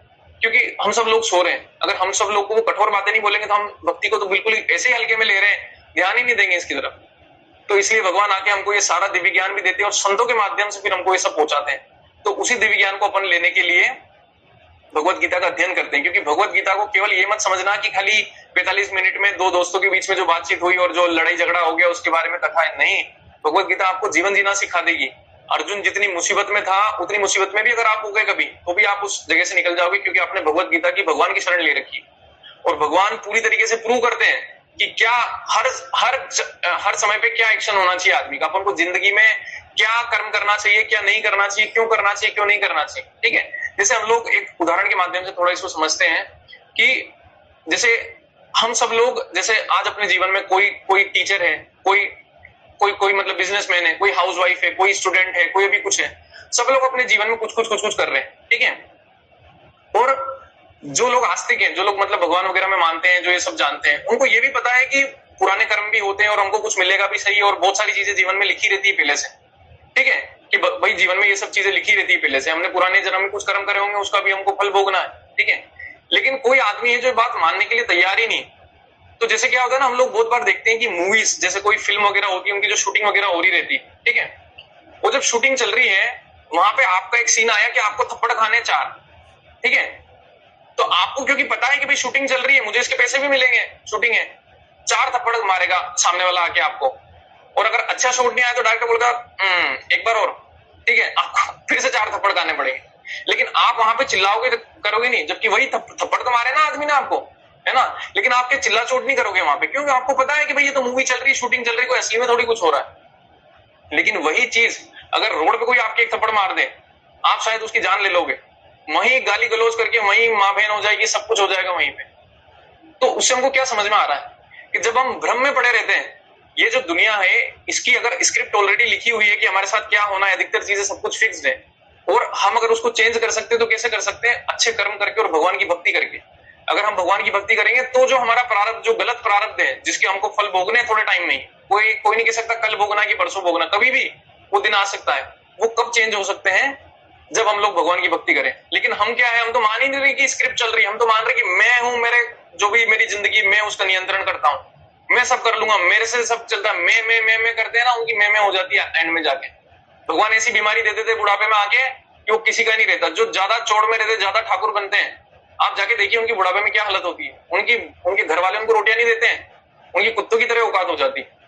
क्या है इसका मतलब? भगवान क्या सिखाना चाह रहे हैं कि आपको जितना जल्दी हो ये ज्ञान ले लीजिए, क्योंकि अगर आप ये ज्ञान ले लेंगे तो आप जीवन की किसी भी परिस्थिति में कम से कम भगवान के सहारे तो रह सकते हैं ना, कि भाई भगवान हमारे हैं, और कोई हो मत हो, भगवान है। मरते समय में क्या करना है? खाली भगवान का स्मरण करना है। लेकिन वो कब आएगा? जब परिवार से मोह माया दूर होगी, जब हमारे स्त्री, हमारा धन, हमारे बच्चों से मोह माया दूर होगी। अभी जिसके बच्चे हैं, आप उसकी डेथ होने वाली है 10 मिनट बाद, उन बच्चों के अलावा कुछ सोच ही नहीं सकता है। या जो कोई बहुत धनी आदमी है, वो अरे मेरे धन का क्या होगा, मैंने तो इसका भोग भी नहीं किया, मैं तो पूरी जिंदगी कमा रहा था, मैं करूंगा क्या? तो वो कुछ सोच ही नहीं पाएगा। तो उससे क्या होगा? फिर उसको उल्टी सीधी योनियों में जाना रहेगा। जब आप जीवन के आखिरी क्षण में जो आपके दिमाग में चल रहा है वो आपको जीवन जाके मिलता है। जैसे बहुत सी बार आपके जीवन में, बहुत सी बार हम लोग को सुनने का मतलब शास्त्रों में तो आता है कि इसको ये योनि मिल गई, इसको वो योनि मिल गई, है ना। जैसे कुछ हमको एग्जाम्पल देखने को मिलते हैं कि जो लोग अपने खेतों वगैरह से बहुत अटैच रहते हैं, ठीक है, कितने ही केसेस, गांव के लोग तो फिर ज्यादा जानते हैं क्योंकि खेत खलियान अपने यहाँ पे ज्यादा होते हैं, कितने ही केसेस आपने ऐसे देखे होंगे कि वो सांप उस खेत में ही रहता है, उस खेत को छोड़ के जाता ही नहीं है। क्यों नहीं जाता है? वो उन्हीं के परिवार का वो आदमी था जो एक खेत ओन कर, मतलब एक जिसका खेत का मालिक था, उसकी इतनी आसक्ति हो गई खेत में कि अब कोई दूसरी योनि में उसको जाना है। कौन सी ऐसी योनि है जिससे हमेशा खेत में रहे? जा सांप बन के बैठा रहे वहां खेत में। बहुत से खजानों पे ऐसे सांप वहां घूमते रहते हैं, ऐसे उल्टी सीधी योनियों में मतलब लोगों को मिलती है। तो अगर हमारी चेतना ऐसी हो गई, 84 लाख योनियां हैं इस संसार में, 84 लाख योनियां हैं, ये हमारे शास्त्रों में हजारों साल पहले लिखा हुआ था। साइंस ने कुछ सैकड़ों वर्ष पहले, और अभी तक भी विज्ञान 84 लाख योनियां खोज नहीं पाया है, 83 लाख समथिंग पे है। लेकिन आप बोलिए कितनी विचित्र बात है कि जहां हमारे शास्त्र हजारों साल पहले बोल गए कि 84 लाख योनियां हैं, वो ये भी तो बोल देते कि 84 85 है, 84 86 है। क्यों 84 लाख बोला? क्यों सटीक बोला? क्योंकि भगवान से आती है सारी चीजें, उनको तो पता है ना क्या है। तो ये जो विज्ञान है ये कोई मनगढ़ंत नहीं है कि किसी ने बना दिया, कोई आदमी बैठा था, पोपट आदमी लिख रहा था। कि जहां पर मैं बैठा हूं इसको व्यासपीठ बोलते हैं। व्यासपीठ का मतलब क्या है? भगवान व्यास देव ने, जो खुद भगवान है, उनके नाम के आगे भी भगवान लगता है। भगवान व्यास देव ने दुनिया के कल्याण के लिए शास्त्रों की रचना की, वेदों को डिवाइड किया कि लोग जो है अभी आने वाले टाइम में कलयुग में और इतने मूर्ख हो जाएंगे कि समझ ही नहीं पाएंगे। तो उनको वेदों को डिवाइड किया, सब कुछ लिखा, महाभारत का मतलब लिखा, सब कुछ किया। क्यों किया? हमारे लिए किया ना, कि हम लोग समझे भगवान इतनी मेहनत कर रहे, भगवान खुद आके लिख रहे, गणेश जी से लिखवा रहे हैं। क्यों कर रहे भगवान इतनी? देवताओं को हमारे काम पे लगवा रहे। और हम लोग क्या है? हम लोग अपने जीवन में मस्त हैं। अरे मुझे मेरे जीवन में मस्त रहना, मुझे क्या मतलब है भक्ति भाव से, मुझे क्या क्या मिल जाएगा ये सब करके। ठीक है, जो कर रहे हैं वो कहां पहुंच गए? जो कर रहे हैं वो इसलिए वहां नहीं पहुंचे क्योंकि जो कर रहे हैं उनको तरीका ही पता नहीं क्या करना है। हम भगवान के वहां जाते हैं, उनके ऊपर जल चढ़ाते, पत्ते वत्ते डाल के क्या करते हैं? उनसे कुछ मांग के आ जाते हैं। हमने कभी ये 2 मिनट के लिए भी सोचा कि भगवान की क्या मर्जी है? भगवान शंकर के पास हम जाते हैं, उनके ऊपर पत्ते जलवल डाल के, और क्या करते हैं? एक बार भी हमारे मन में ये भावना नहीं आती है कि भगवान मैं आज आपको कुछ गीत सुनाता हूँ, हे भगवान मैं आपके लिए कुछ भजन कीर्तन करता हूँ, आपके आनंद के लिए कुछ करता हूँ। हम क्या करते हैं? मांगने जाते हैं। वो क्या कोई एटीएम बैंक है? उनके पास और कुछ काम धाम नहीं है कि बस अपन को देते रहेंगे? वो भी तो मतलब उनके पास भी तो कुछ है ना, उनका भी तो कुछ काम धाम। वो क्या करते हैं? उनको क्या पसंद है? उनको राम का नाम जपना पसंद है, उनको कृष्ण का नाम जपना पसंद है, इसलिए वो तो बैठे बैठे ध्यान में रहते हैं। हम लोग क्या करते हैं? हम लोग जाके उनको डिस्टर्ब करते हैं। तो हम लोग जब डिस्टर्ब करते हैं, भगवान शिव ने तो रावण को भी दे दिया था वरदान, लेकिन उसका भला हुआ क्या? नहीं हुआ ना भला उसका। क्यों नहीं भला हुआ? क्योंकि वो ये समझ नहीं पाया कि भगवान के पास में जाके मांगना क्या है। मतलब ये जो किसी भी के पास, भले वो ब्रह्मा और शिव ही क्यों ना, इनके पास जाके मांगना क्या है वो समझा ही नहीं। अपने खुद के लिए कुछ मांग लिया, उससे हमारा जीवन नहीं चलने वाला। उससे हो सकता है कि कुछ ऐसी भी चीज हमको मिल जाए जो कि हमारे काम की ना हो, है ना। तो हमको ये समझना है कि भगवान सब कुछ बताते हैं, क्या चीज आपको मांगनी है, भगवान के पास जाना है तो आपको क्या वो करना है। और जैसे हम लोग वो जो देख रहे थे कि वो कहानी वाला, मतलब मूवी की शूटिंग चल रही है, अगर आपको पता होगा ना कि मूवी की शूटिंग चल रही है तो आप क्रोधित नहीं होंगे। जो भी ऐसा थप्पड़ वप्पड़ किसी ने मारा, कुछ हुआ, आपको पता है तो शूटिंग चल रही है। लेकिन इसमें एक ट्विस्ट आता है। क्या ट्विस्ट आता है? कि जब आप भगवान के भक्त हो, है ना, भगवान के भक्त होने का मतलब क्या है? ये जो मूवी का निर्देशन करता कौन है? जो निर्देशन करता है, डायरेक्टर जिसको बोलते हैं, कौन है? डायरेक्टर वो है जो कि सब स्क्रिप्ट जिसने लिखी कि भाई ये पूरा ऐसे ऐसे चलेगा, इसके बाद ये सीन आएगा, उसके बाद वो सीन आएगा। हमारे केस में या हमारे चीज को देखा जाए तो डायरेक्टर कौन है? भगवान साक्षात डायरेक्टर है। क्योंकि अपन बोलते हैं ना कि पत्ता भी भगवान के बिना नहीं हिलता। तो भगवान ने बोला तब जाके हमें बीमारी हुई, भगवान ने बोला तब जाके आज हमारे बेटा इतना बीमार हुआ, भगवान ने बोला आज जाके हमारे बेटे की डेथ हुई, या आज हमारे पिता की डेथ हुई। जो भी भगवान के कंट्रोल में है सब कुछ, उनके कंट्रोल से परे कुछ भी नहीं है, एक पत्ता भी नहीं हिल सकता। यानी कि डायरेक्टर तो वही है। तो अगर वो डायरेक्टर हैं और आपकी उन डायरेक्टर से दोस्ती हो गई, आपको पूरा भरोसा हो गया कि ये डायरेक्टर मेरा मित्र है, तो आपको पता है जब आपकी धूप में शूटिंग चल रही होगी तो कैमरे पे तो क्या दिखता है कि धूप में खड़ा है एक आदमी, या जो कैरेक्टर है धूप में खड़ा है। आपको पता है उसके पीछे कूलर लग रहा है, दूसरों को दिख रहा है कि वो धूप में खड़ा है, लेकिन पीछे से उस डायरेक्टर ने, क्योंकि वो मित्र है, कूलर लगा रखा है, उसको गर्मी नहीं लग रही है, वो बस एक्टिंग कर रहा है गर्मी लगने की। यानी कि जब हम भगवान के भक्त बनते हैं तो भगवान कितना ही दर्दनाक ये जीवन हो हमारा, भगवान इसमें भी हमारे कूलर लगा देते हैं कि आप रहोगे। परिस्थितियां ऐसा नहीं है कि जो भक्त बन गया तो मुश्किल नहीं आएगी, और खूब मुश्किलें आएंगी, लेकिन सहन करने की शक्ति और इतनी ज्यादा परेशानी नहीं कर पाएगी आपको। मान लो जहां आपका पूरा हाथ कटना था, एक उंगली काट के भगवान काम चला देंगे। जहां आपको बिल्कुल मर ही जाना था, वहां हो सकता है छोटा मोटा एक्सीडेंट करा देंगे। ये क्यों होगा? क्योंकि आप भगवान के मित्र हो। भगवान के मित्र कैसे होते हैं? भगवान के भक्त बनने से। कभी भी हमको ये नहीं सोचना चाहिए कि भगवान कोई जो है मतलब वो बोलते ना कि तानाशाह है, कि भगवान कोई तानाशाह नहीं है। तानाशाह का मतलब समझते हो आप? तानाशाह का मतलब होता है कि एक ऐसा अहंकारी राजा, हाँ इसको मृत्यु दे दो, इसको फलाना कर दो, इसको ठिकाना कर दो, उसको कोई मतलब नहीं है। आप मुझे बताइए कि आज अगर आप मुकेश अंबानी से बोलेंगे कि तू अपने नौकर का ड्राइवर बन जा, क्या वो बन जाएगा? क्या वो बन सकता है? क्या मुकेश अंबानी आज अपने नौकर का ड्राइवर बन सकता है? नहीं बन सकता। वो मर जाएगा पर वो ड्राइवर नहीं बनेगा। अरे वो अखिल ब्रह्मांड के स्वामी अर्जुन का ड्राइवर बनने के लिए रेडी हो गए। और आपको पता है, आपको जान के बहुत आश्चर्य होगा कि जब सारथी जो होता है, जो मतलब रथ को चलाता है, उसको जब इधर से उधर टर्न करना पड़ता है ना, तो वहां तो इतना ज्यादा शोरगुल होता है, मोड़ोगे कैसे? उसको क्या बोलेंगे तो उसको सुनाई थोड़ी देगा। उसकी लात मारनी पड़ती है कंधे पे, राइट कंधे पे लात मारेगा तो वो सारथी राइट मोड़ेगा, लेफ्ट कंधे पे मारेगा तो लेफ्ट मोड़ेगा। भगवान इतनी छोटी सर्विस करने के लिए तैयार है अपने भक्त के लिए, जो कि अर्जुन है। तो आप सोचिए कि वो भगवान तानाशाह कैसे हो सकते हैं? आज इस संसार का आदमी जो थोड़े बहुत करोड़ अरब रुपए कमा के इतना अहंकारी हो गया, अपने गांव के थोड़े बहुत जो सेठ वेट बने पड़े उनके पास इतना अहंकार है, अभिमान है, अरे हमने करा, हमने फलाना करा, हमने ठिकाना करा, हमने पूरी संपत्ति इकट्ठी करी, हमने इतना सब कुछ किया, आज उनको इतना अहंकार है। अरे वो तो अखिल ब्रह्मांड के स्वामी है, वो तो नौकर से भी निजी स्थिति में है। आप देखिए, आज एक नौकर को आप लात मारो, वो आपको 2 लातें मार के जाएगा। अर्जुन वहां पे भगवान का भक्त होने के बावजूद उनको लात मार रहा है, ही इज नॉट माइंडिंग, मतलब भगवान कुछ उसको बोल नहीं रहे कि तू कुछ गलत कर रहा है, वो खुद सारथी बनने के लिए तैयार हो गए। तो ये क्या दिखाता है? ये दिखाता है कि भगवान के हम सब पुत्र हैं और भगवान हमसे प्रेम करते हैं।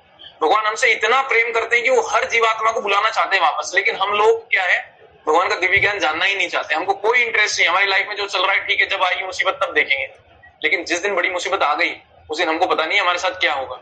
जो एक एक मच्छर हमने मारा है, हर मच्छर का हमको वो चुगाना है। वृंदावन के संत एक मच्छर को क्या, एक चींटी को भी नहीं मारते हैं।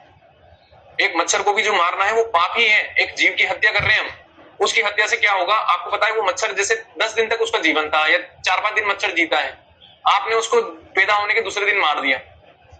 2 दिन जो उसके बच गए, वो 2 दिन के लिए बेचारे को वापस से मच्छर योनि लेनी पड़ेगी। 84 लाख योनिया में उसका सफर तय करने में हमको 1 करोड़ 25 साल लगते हैं। 1 करोड़ 25 साल का समय क्या कम था जो आपने बेचारे के 2 दिन और बढ़ाए कि वो वापस से जन्म ले, वापस से मच्छर की योनि का कंप्लीट ही नहीं करा उसने टाइम, तो फिर क्या होगा? वापस से मच्छर बनेगा। कितना उसको कष्ट पीड़ा होगी कि आपने उसको गलत योनि में, ऑलरेडी उसकी जीवन वो कर ला था, माँ के गर्भ में जाएगा, फिर अंडा बन के बाहर आएगा, फिर उड़ेगा, फिर 2 दिन के उसके कंप्लीट करेगा और फिर अगली योनि में जाएगा। तो ये जो हम कर रहे हैं, जो हमें जीवों की हत्या कर रहे हैं और बहुत सी ये सारी चीजें तो हमको न चाहते हुए अनजाने में भी हो रहे हैं हमसे, तो उसका मतलब क्या है कि जो पाप कर्म लगातार लगातार लगातार हमसे बनते जा रहे हैं, इन्हीं के फलस्वरूप आज हमारा माइंड स्थिर नहीं है, इन्हीं के फलस्वरूप आज हम स्ट्रेस में हैं, इन्हीं के फलस्वरूप आज हम इतनी चिंता में हैं कि सब कुछ होने के बावजूद हमें लगता है हमारे पास कुछ भी नहीं है। अरे मेरे पास तो कुछ भी नहीं है, मेरे तो जीवन बर्बाद है। कितने ही बड़े बड़े लोग ऐसे हैं जिनको कि सब कुछ होने के बावजूद बहुत अच्छा स्वास्थ्य है, बहुत अच्छा सब कुछ है, पर वो मानते ही नहीं है कि उनके पास सब कुछ। क्यों नहीं मान रहे हैं? क्योंकि जो पाप कर्म किए हुए, इन पाप कर्म का फल क्या है? स्ट्रेस। ये जो स्ट्रेस हमको आ रहा है, ये भी उसका एक तरीके से फल है। जो असली फल है वो तो हमको भोगना ही है नरक में जाके, लेकिन उससे पहले ही हमको भगवान ट्रेलर दिखाने लगते हैं। मूवी आने से पहले ट्रेलर तो आएगा ही सही ना, तो पहले ट्रेलर दिखने लगता है कि अशांति बनने लगती है, किसी का आप बुरा कर दो आपको खुद को अच्छा नहीं लगेगा। ये क्या है? ये पाप कर्म जो बनेगा, जिसका फल आपको बाद में मिलेगा, उसका थोड़ा ट्रेलर है बस, कि आपको आने वाले टाइम में कितना जो है आपको कष्ट झेलना पड़ेगा।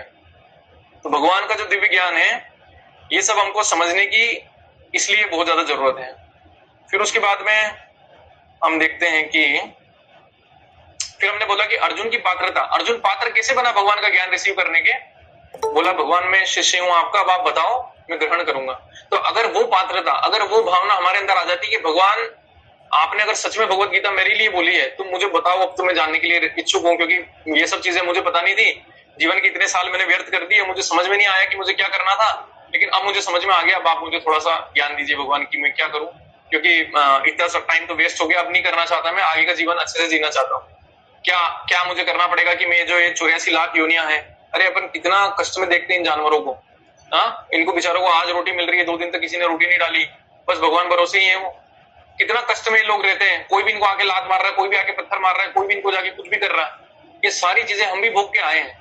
हम लोग, सतयुग निकल गया पार नहीं हुए, त्रेता युग निकल गया पार नहीं हुए, द्वापर युग निकल गया पार नहीं हुए, कलयुग में भी 5,500 साल हो गए, अभी भी यहीं बैठे हुए। अनगिनत बार जन्म ले चुके हैं हम, कभी इंसान तो कभी जानवर तो कभी कीड़ा तो कभी मक्खी। ये सारे जन्म होने के बावजूद भी हम लोग ये जन्म भी सोच रहे हैं यार एंजॉय करते हैं, थोड़ा एंजॉय कर लेते हैं, थोड़ा एंजॉय कर लेते हैं, आज वहां चले जाते हैं, आज ये पार्टी कर लेते हैं, आज वो कर लेते हैं। अरे आपको टाइम है क्या ये सब चीजें करने का? पहले आप दिव्य ज्ञान तो समझ लो, अगर वो समझ में आ जाए आपको तो फिर आप कर लेना, क्योंकि दिव्य ज्ञान समझ में आने के बाद में इन सब में आपको लगेगा ये तो तुच्छ चीजें हैं। आपको दिव्य ज्ञान समझ में आने के बाद में भगवान की दिव्य चीजों में ही आनंद आएगा। और वो क्यों आएगा? क्योंकि वही हमारा शाश्वत स्वरूप है। ये जो आत्मा है ना, ये परमात्मा का अंश है, भगवान का एक अंश है। ये जो आत्मा छोटी सी है ना, भगवान इतने छोटे से नहीं है। ये जो मैंने बोला कि बाल की टिप ऑफ दी, वो तो पूरा शरीर है उनका। जैसा हमको अभी अपना जो स्वरूप दिखता है, इतने लगभग हाइट में भगवान वहां पे विराजमान है उनके चिन्मय स्वरूप में। ऐसे हाड़ मांस ढांचे का ये जो ब्लड और ये सब फलाना टिकाना कचरा नहीं रहता है भगवान के शरीर में, दिव्य शरीर है उनका, लेकिन रहता है। ये जो आपको राधा श्याम सुंदर दिख रहे हैं, भगवान बिल्कुल ऐसे ही दिखते हैं।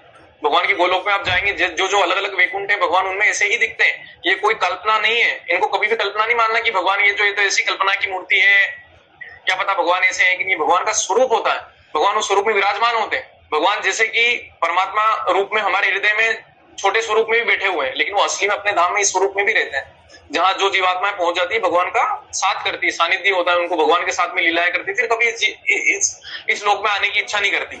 और हमको कभी ये भी नहीं सोचना चाहिए कि भाई लोग जो है सभी लोग तो यही पड़े हुए हैं। शास्त्रों में आता है कि 3/4 लोग ऑलरेडी वहां पे है। ये जो 1/4 बात के बचे हुए हम लोग सप्लीमेंट्री या फेल जो होते हैं बार बार, वो लोग हैं। कभी भी ये मत सोचना कि यहाँ जो जीव दिख रहे हैं ये लोग ही ज्यादा हैं, भगवान के धाम तो थोड़े बहुत लोग जाते होंगे, ऐसा नहीं है। हम लोग फेल वाले लोग हैं। शास्त्रों में क्लियरली वर्णन है कि भगवान की जो आध्यात्मिक जो शक्ति है उससे जो 3/4 मतलब 3 गुना यहाँ जो है उसका 3 गुना ऑलरेडी वहां पे है।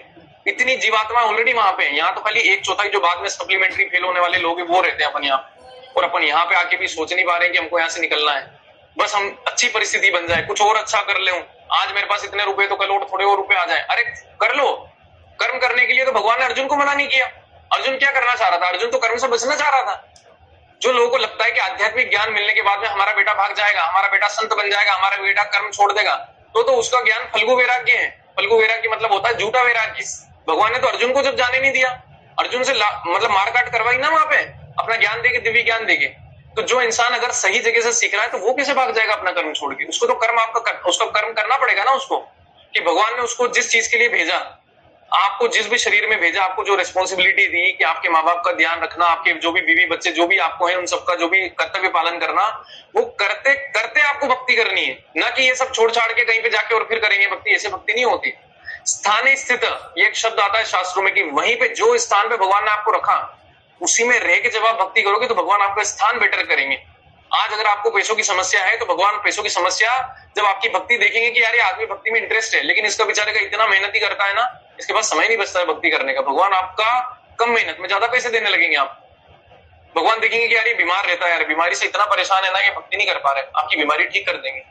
लेकिन पहले आपको कुछ तो करना पड़ेगा ना, भगवान की मित्रता के लिए, भगवान के प्रेम के लिए। भगवान तो प्रेम अपार करते हैं कि एक नाली का कीड़ा भी जब हम बनेंगे तो हमारे हृदय में बैठे रहेंगे परमात्मा स्वरूप में। लेकिन वो हमको क्या है ना, ऐसे फोर्स नहीं करना चाहते कि जबरदस्ती। अगर मान लो कि जैसे हम एक नॉर्मल इस दुनिया का एक उदाहरण लेते हैं छोटा सा, कि जैसे कि एक लड़की है, ठीक है, उस कभी बाहर गई नहीं, कभी उसने कुछ बाहर की दुनिया देखी नहीं, और उसको एक ही लड़का दिखाया, बोला तेरे को इससे शादी करनी है। उसने बोला हाँ ठीक है भाई, इससे ही शादी करनी। लेकिन क्या ये सच्चा प्रेम हुआ? वो तो आप ही बताइए कि जब उस लड़की को 50 लड़के पता हो, सब कुछ पता हो, और तब उसको पता हो कि मुझे फिर भी इससे शादी करनी, उसको बोलेंगे सच्चा प्रेम? तो भगवान चाहे तो एक चुटकी घुमाए, अपना सबका दिमाग फिरा दे और बुला ले कि दिन भर बस हरे कृष्णा करते रहे और अपन सब पहुंच जाए उनके धाम में।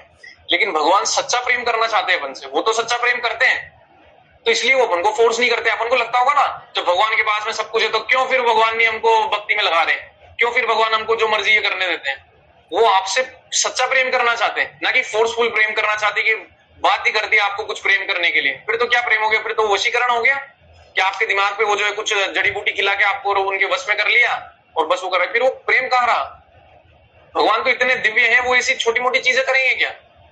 आपके लिए भगवान करोड़ों जन्मों तक इंतजार करने के लिए तैयार है, लेकिन आपको ले जाके ही मानेंगे वहां पे। जितना जल्दी हम लोग समझ जाएं उतना जल्दी हमारा फायदा हो जाएगा।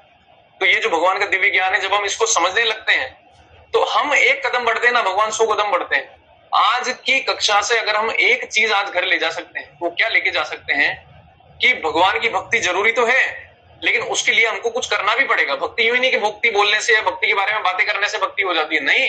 क्या है भगवान क्या बोलते हैं, मैं आपको बताता हूं। भगवान ने बोला है कि जप यज्ञानाम जप यज्ञोस्मि, जितने भी यज्ञ संसार में हो सकते हैं उन सब में सबसे बड़ा यज्ञ मैं हूं, और वो क्या है? जप, नाम जप। जो नाम जप अपन करते हैं ना, आज इतना सुनते, नाम जप करो, नाम जप करो, काउंटर लेके घूमो दिन भर, भगवान का नाम जपते रहो। क्यों सुन रहे हैं ये? क्योंकि इसका ही महत्व है। आप चाहे जो क्रिया कर्म कर लो, चाहे जो कर्म कांड कर लो, आजकल जो ब्राह्मण, जो आप ये लोग भी बुलाओगे दूषित हैं, उनको मंत्र भी ढंग से उच्चारण करना नहीं आता। जो सामग्री आ रही है वो भी पता नहीं कहां से आ रही है। जो घी आया है हो सकता है वो भी नकली हो। भगवान को तो क्या प्रसन्न करेंगे अपन? अपने खाने लायक घी नहीं है वो, तो भगवान कहां से? और आप देखिए कि वो जो चीजें इतनी दूषित और इतनी विकृत अवस्था में हो चुकी है कि वो किसी को कुछ फायदा नहीं करने वाली है। और हम लोग उन सब चीजों में, पूजा पाठ में और इनमें लग रहे हैं, लेकिन हम समझ नहीं रहे कि भगवान का नाम जप करना सबसे बड़ा कर्तव्य है हमारा कलयुग में। जब हम ये करेंगे तो भगवान ऑटोमेटिकली हमको 100 कदम बढ़ते दिखेंगे हमारी तरफ। आप केवल 7 दिन तक, जैसे हम लोग हरे कृष्ण महामंत्र करते हैं, हमारे गुरु और हमारी जो गुरु परंपरा है, हरे कृष्ण महामंत्र क्या होता है? हरे कृष्ण कृष्ण कृष्ण हरे हरे, हरे राम राम राम हरे हरे। इस मंत्र में 16 अक्षर हैं और सारे के सारे भगवान के नाम हैं, बीच में कुछ भी नहीं आता है, कोई दूसरा शब्द घुसाया ही नहीं भगवान ने। और ये क्या कली संतारण उपनिषद, कली संतारण उपनिषद किसको कहते हैं? जो कलयुग के लिए उपनिषद लिखी गई कि भाई कलयुग में जीवात्मा कैसे जल्दी से जल्दी भगवान तक पहुंचे। जब आदमी के पास में समय कम है, जब आदमी को हर तरफ से धोखा मिलेगा, जब इतनी बीमारियां हो जाएगी, जब इतने लड़ाई झगड़े युद्ध सब चलेंगे, तो जीवात्मा को टाइम का रहेगा इतना सब कुछ सोचने का भगवत प्राप्ति के लिए? 100 साल की भी उम्र रह नहीं गई है लोगों की। तो कली संतारण उपनिषद डेडिकेटेडली बनाए कि कलयुग में आदमी का कैसे उद्धार हो, और उसमें उन्होंने बोला कि जो हरे कृष्ण महामंत्र है, इसका जब जो आदमी करेगा सबसे जल्दी उसको, आप भगवान का कोई दूसरा नाम गोविंद मुरारी जो भी आपको पुकारना पुकार सकते हैं, लेकिन हरे कृष्ण महामंत्र लेंगे तो और भी अच्छा है। लेकिन ऐसा कुछ नहीं है कि दूसरे नामों में भगवान की उतनी ही शक्ति है, आप राधा नाम लेंगे भगवान की उतनी ही शक्ति है। लेकिन हमारे गुरु परंपरा में जो है कली संतारण उपनिषद से ये जो लिया गया है, जिसको कि चैतन्य महाप्रभु, जब भगवान अभी कलयुग में वापस जन्म हुआ भगवान का 550 साल पहले, बहुत लोग जानते नहीं है, वो भगवान का छन्न अवतार है, मतलब हर किसी को प्रकट नहीं होता है वो। जैसे कि भगवान जब आते हैं तो अपने एक तो होते जो मतलब प्राकट्य अवतार, जैसे जैसे सबको पता है कि राम आए, कृष्ण आए, ऐसे सब कुछ आए, और भगवान के कुछ ऐसे भी अवतार आते हैं जो कि लोगों को ज्यादा पता नहीं होते। तो हरे कृष्ण महामंत्र का जो पूरे संसार को करने का चैतन्य महाप्रभु ने बोला है, जो हरे कृष्ण महामंत्र आप सुनते हो, वृंदावन में हो रहा है, पूरी दुनिया में, अमेरिका में, पाकिस्तान तक में इसके कीर्तन हो रहे हैं। आप यूट्यूब पे जाएंगे तो मस्जिदों में इसके कीर्तन कर रहे हैं छिपके, ऐसे नहीं कि पब्लिकली, मस्जिदों में भी ये लोग कर रहे हैं। क्यों कर रहे हैं? क्योंकि उनको समझ में आ गया कि भगवान के इस नाम में, इस मंत्र में बहुत भयंकर ताकत है। 7 दिन आप इस मंत्र को करके देखिए, कुछ ना कुछ तो आपके जीवन में परिवर्तन आपको 7वें दिन में ही पता चल जाएगा। ऐसा नहीं कि एक मंत्र बोल लिया, एक माला का मतलब होता है 108 मंत्र, 108 बार आप भगवान का मंत्र का जाप करिए, तो वो भगवान के वहां रजिस्टर में लिखा जाएगा कि हाँ, इस आत्मा ने मेरी तरफ आने की कोशिश करी। फिर आप देखेंगे कि भगवान आपकी तरफ आने की कोशिश वो करते हैं कि नहीं करते, और आपको इस दिव्य ज्ञान तक भगवान ने पहुंचाया। हम लोग आज यहाँ के बैठ रहे हैं, मैं बोल पा रहा हूँ, आप लोग सुन पा रहे हैं, ये सब भगवान की कृपा है। न मेरे अंदर कोई बोलने का सामर्थ्य है, न आपके अंदर कोई सुनने का सामर्थ्य और उसको समझने का। वो क्यों आ पा रहा है? क्योंकि भगवान हमको दे रहे हैं कि यार ये जीवात्मा है, चलो इनका एक ऐसी परिस्थिति बन गई है, तो चलो इनको हम निकाल लेते हैं यहाँ से, ये थोड़ा भगवान के आसपास आ सकते हैं, तो चलो इनको खींच लेते हैं। तो आज हम लोग सभी सुन रहे हैं, किसको सुन रहे हैं? शास्त्रों को सुन रहे हैं, हमारे गुरु आचार्यों को सुन रहे हैं। तो उसी के माध्यम से हम लोग भगवान का वो करेंगे। हरे कृष्ण महामंत्र मैं आपको ये बता देता हूं थोड़ा सा कि भगवान का नाम जप करने से होता क्या है। ठीक है, भगवान का नाम जप करने से क्या होता है? अभी हमने आज भगवत गीता का खाली इंट्रोडक्शन, या बोल सकते हैं कि थोड़ी सी भूमिका देखी है स्टार्टिंग की। क्यों देखी है? क्योंकि थोड़ी रिस्पेक्ट बने एकदम से भगवान का ज्ञान में। ऐसे नहीं कि मतलब अगर अपन किसी इंसान से कुछ चाहते हैं तो अपन को हाथ जोड़ के मांगना पड़ता है, दे रहे इधर। हम जब नॉर्मल आदमी से ही नहीं मांग सकते तो क्या भगवान से ऐसे मांग सकते कि ला दे मुझे, मेरे को जानना है ज्ञान? नहीं, जब तक हमारे अंदर वो भावना नहीं आएगी कि भगवान मुझे भी ये ज्ञान जानना है, जब तक हमारे हाथ नहीं जुड़ेंगे, जब भगवान प्रार्थना नहीं निकलेगी हृदय से, ये ज्ञान ऐसे भी समझ नहीं आएगा ज्ञान। भले आप ये भगवत गीता 5 बार पढ़ लेना, वो क्यों नहीं समझ में आएगा? क्योंकि हृदय में भावना भी वो नहीं हुई कि भगवान मुझे बताओ ये ज्ञान। तो आज की कक्षा केवल भूमिका के लिए थी कि हमको समझ में आए कि इस ज्ञान की जरूरत है, और भगवान से हम अगली बार भी जब कक्षा में आए या और भी कहीं से ज्ञान ले, तो हमको भगवान से प्रार्थना करके लें कि भगवान ये ज्ञान मुझे समझाओ, और जो सही ज्ञान है, जो शास्त्रों सम्मत ज्ञान है। ऐसा नहीं कि अपना मन गढ़ंत। भगवत गीता के ऊपर कितने लोग उल्टी सीधी बातें भी बोलते हैं, जो भगवत गीता में कोई श्लोक ही नहीं है वो श्लोक बोल रहे हैं। मेरे को कभी कभी लगता है कि 19वें अध्याय से आया, जबकि भगवत गीता में 18 अध्याय, तो उसमें कुछ ऐसा वो ज्ञान भी लोग लाला के डाल रहे हैं। तो ऐसे ही उल्टे सीधे किसी की भी इंसान को सुन के, जो अपने खुद के फॉलोअर बढ़ाने के लिए, अपने खुद के पैसे वैसे कमाने के लिए, कुछ पैसा कुछ करने के लिए कि हाँ भाई मेरे को नेम फेम मिलेगा, उसके लिए कर रहा है, उन लोगों से नहीं सुनना है। भगवान का दिव्य ज्ञान हमको उसी जगह से लेना है जहां हमको 100% भरोसा हो कि यार ये आदमी शुद्ध है, इसका मुझसे कोई फायदा नहीं हो रहा है, मेरे वहां इसको सुनने से कोई इसको फायदा नहीं है, ये केवल मेरा भला चाहता है। जब आपको ऐसा लगे कि हाँ ये आदमी केवल मेरा भला चाहता है और ये जानता है, मैं इसके जीवन को देख के जानता हूं कि इसके जीवन में कुछ तो परिवर्तन हुआ है, उनसे ही जाके सुने, तब जाके दिव्य ज्ञान आपके शरीर में प्रवेश करेगा, आपके हृदय में प्रवेश करेगा। और अब हम लोग देखेंगे कि भगवान नाम की महिमा। ठीक है, तो जपने यज्ञ नाम जप यज्ञोस्मि। तो भगवान श्री कृष्ण स्वयं बताते हैं कि सभी प्रकार के यज्ञों में जप यज्ञ सबसे श्रेष्ठ है, जप करना सबसे श्रेष्ठ है। कलयुग में भगवान के पवित्र नामों का जप करना सबसे सरल और सबसे प्रभावशाली यज्ञ है। इसलिए जब हम श्रद्धा के साथ भगवान के नामों का जप करते हैं तो हम सीधे भगवान द्वारा बताए गए सर्वोत्तम यज्ञ का पालन कर रहे होते हैं। हमको यज्ञ के लिए कोई बड़े भारी अनुष्ठान करने की जरूरत नहीं है, 5,000 रुपए देके पंडित बुलाने की जरूरत नहीं है। 5,000 वाला पंडित ऐसे भी कोई काम नहीं आएगा।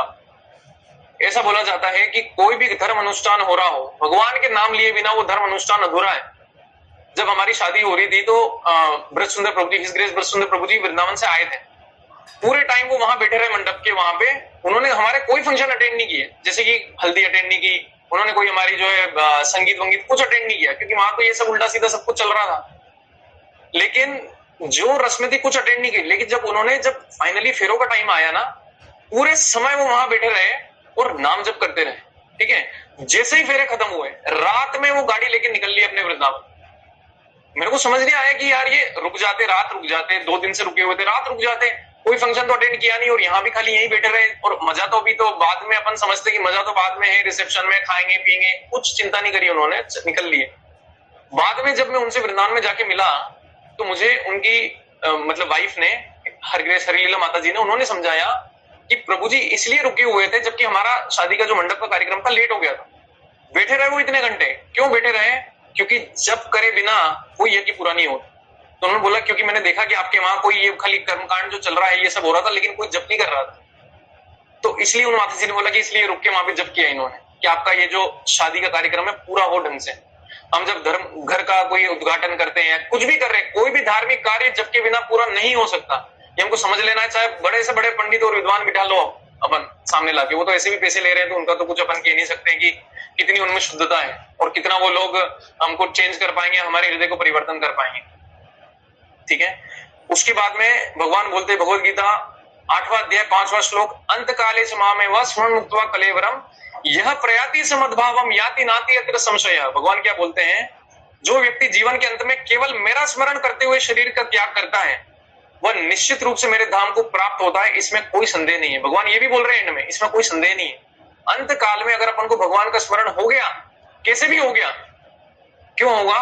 जब अपन पूरी जिंदगी भक्ति करेंगे तब होगा। ऐसा नहीं कि अरे हाँ आखिरी 5 मिनट पहले भी कोई बोलने थोड़ी आएगा अपन को कि आपकी मौत आने वाली है 5 मिनट पहले, पता चले डूब के मर रहे हैं।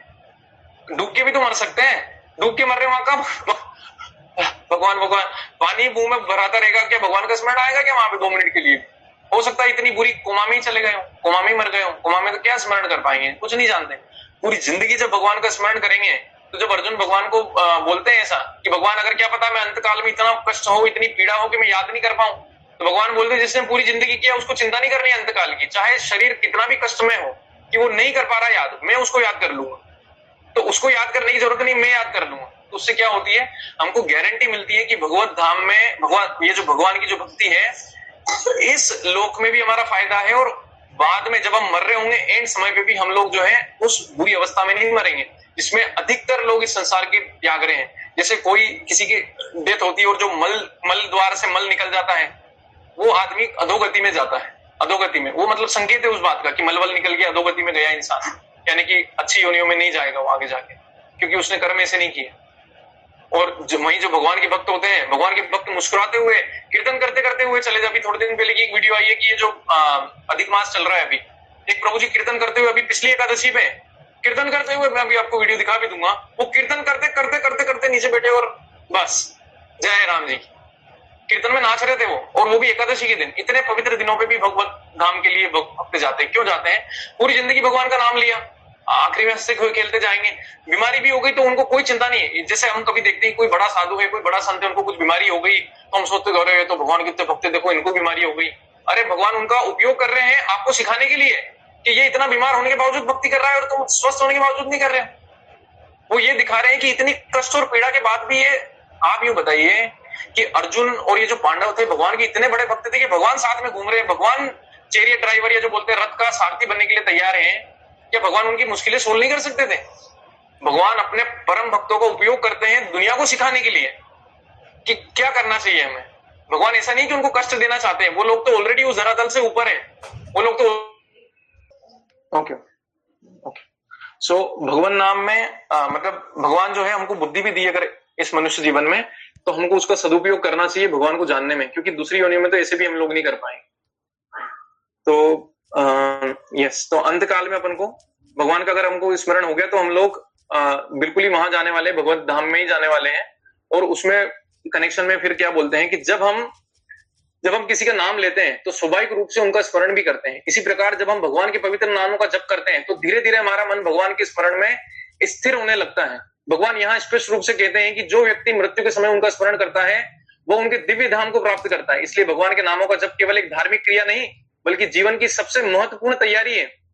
यदि हम अभी से भगवान के नामों का अभ्यास करेंगे तो जीवन के अंतिम क्षण में उनका स्मरण करना हमारे लिए बहुत आसान, बहुत सरल हो जाएगा और हम भगवान के धाम को प्राप्त कर सकेंगे। एंड टाइम पे नहीं होगी ये तैयारी, क्योंकि एंड टाइम तो अपन को पता ही नहीं है। कोई मेरे को गारंटी दे दे कि भाई मैं तेरे पास 20-25 साल है तो मैं फिर भी चिंता नहीं करूं, मेरे को गारंटी नहीं दी किसी ने, तो फिर तो मुझे करना चाहिए, कुछ भी हो सकता है।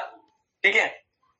और एक और हम आखिरी श्लोक देखेंगे, भगवत गीता 9.22, भगवत गीता 9 चैप्टर 22वां श्लोक है 9वें अध्याय का। अनन्य चिंतयन्तो माम ये जना पर्युपासते तेषां नित्याभियुक्तानां योगक्षेमं वहाम्यहम्। ये भक्तों को कॉन्फिडेंस दिलाने वाला श्लोक है। क्यों हम बोल रहे हैं इस श्लोक को? भगवान बोलते हैं जो भक्त अनन्य भाव से मेरा चिंतन करते हुए मेरी भक्ति में निरंतर लगा रहता है उसके पास जो नहीं है मैं स्वयं उपलब्ध कराता हूं और तो उसके पास है मैं उसकी रक्षा करता हूं। आज हमारे पास क्या है? बहुत सारी चीजें जो हमारे पास नहीं है उनको हम ढूंढ रहे हैं, और जो हमारे पास है उनकी चिंता में है कि वो हमको मिल जाए कहीं से, उसके लिए हम काम कर ले, और ज्यादा जॉब कर ले, और ज्यादा पार्ट टाइम कर ले, कुछ कुछ करके और ज्यादा पैसा कमा ले। तो भगवान गारंटी दे रहे हैं कि जो मेरे निरंतर सेवा में, निरंतर सेवा, ये जो श्लोक है ना, ये हर आदमी के लिए एप्लीकेबल नहीं है, ये भगवान के शुद्ध भक्तों के लिए। आपने जो ऐसे भक्त देखे होंगे भगवान के, जो भगवान की भक्ति में ही लगे रहते हैं, जो भी चाहिए उनको भगवान भेजेंगे, जो भी उनके पास है उसकी रक्षा भी भगवान करेंगे। तो एक दिन भगवत धाम जाने से पहले यही स्टैंडर्ड हमारा होना चाहिए कि हम उस अवस्था तक पहुंचे कि भगवान ही बस हमारी कॉन्शियसनेस में, कॉन्शियसनेस मतलब हमारी चेतना में केवल भगवान ही भगवान चले, क्योंकि जब भगवान ही हमारी चेतना में रहेंगे तब हमारी गारंटी है भगवत धाम जाने की।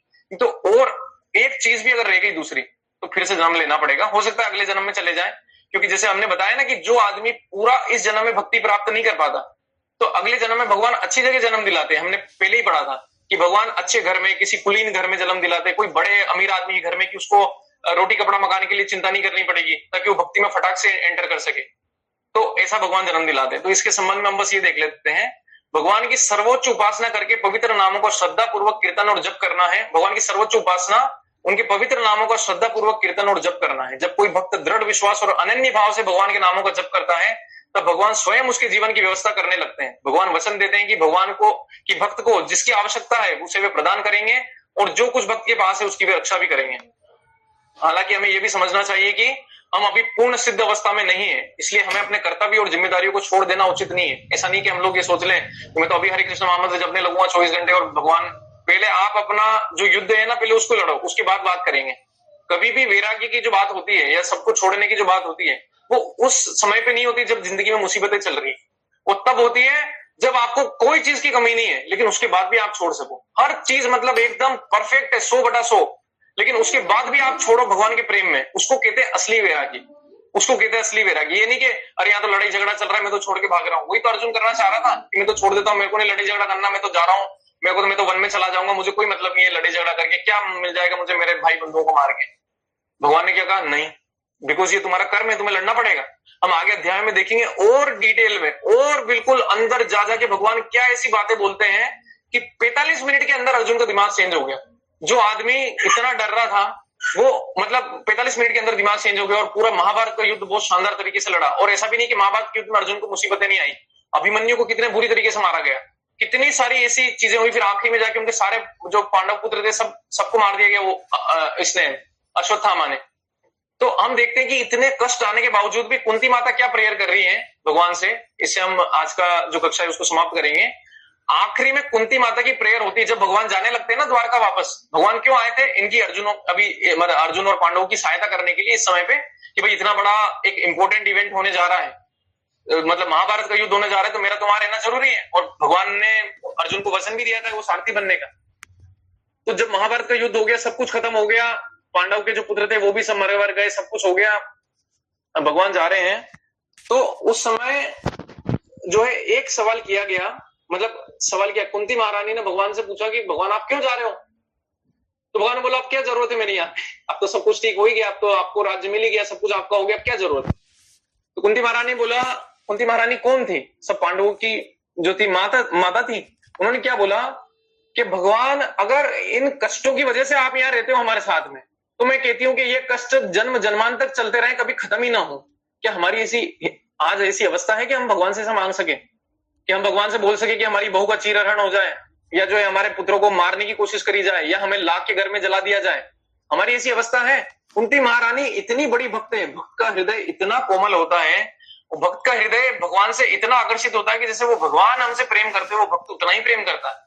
तो वो मतलब वो पीड़ा सहन नहीं कर पा रही है कि भगवान आप हमसे दूर जा रहे हो, कि बस इसलिए कि मुसीबतें सोल्व हो गई। अरे मुसीबतें दो ना, मुसीबतें दो, मैं तो चाहता हूं आप हमारे साथ रहो, और आप हमेशा, हम हमेशा आपको याद करते रहें। दो भगवान मुसीबतें, और हम लोग क्या है, मुसीबतों से ही तो भागने की कोशिश कर रहे हैं। अगर आज हमको ये चीज एक्सेप्ट कर लें, आज हम लोग ये चीज एक्सेप्ट कर लें कि ये खाली एक ट्रेन की यात्रा है थोड़े समय के लिए, ठीक है, ये ट्रेन की यात्रा है। हम बस यूं चिंता नहीं करें कि अरे ये सीट है, कहीं अच्छी सीट खाली हो तो अभी वहां कूद के बैठू, अरे वहां बैठू, क्या पता ये सीट भी चली जाएगी। जब हम ऐसे बहुत से लोगों के साथ देखा भी होगा हमने, एक सीट छोड़ के दूसरी सीट पे जाते हैं ना, वो सीट भी उनके कोई दूसरा बैठ जाता है, वो उठता भी नहीं है फिर। तो जीवन में हमको ये समझना है कि ये जो यात्रा है हमारी, ये जो ट्रेन है जिसमें हम बैठे हैं, जिसमें अलग अलग लोगों के साथ हमको बिठाया गया है, हमारे परिवार वाले हो गए, हमारे साथ काम करने वाले लोग हो गए, हमारे बड़े बुजुर्ग हो गए, या जो भी लोग, हमारे बच्चे बच्चे सब हो गए, ये सभी लोग थोड़े समय के लिए पैसेंजर हैं हमारे साथ में। इसीलिए हम देखते हैं कि कोई भी आदमी शुरू से एंड तक हमारे साथ नहीं रहता। जब हम बचपन में आते हैं तब हमारे साथ हमारे माता पिता, हमारे दादा परदादा सब रहते हैं।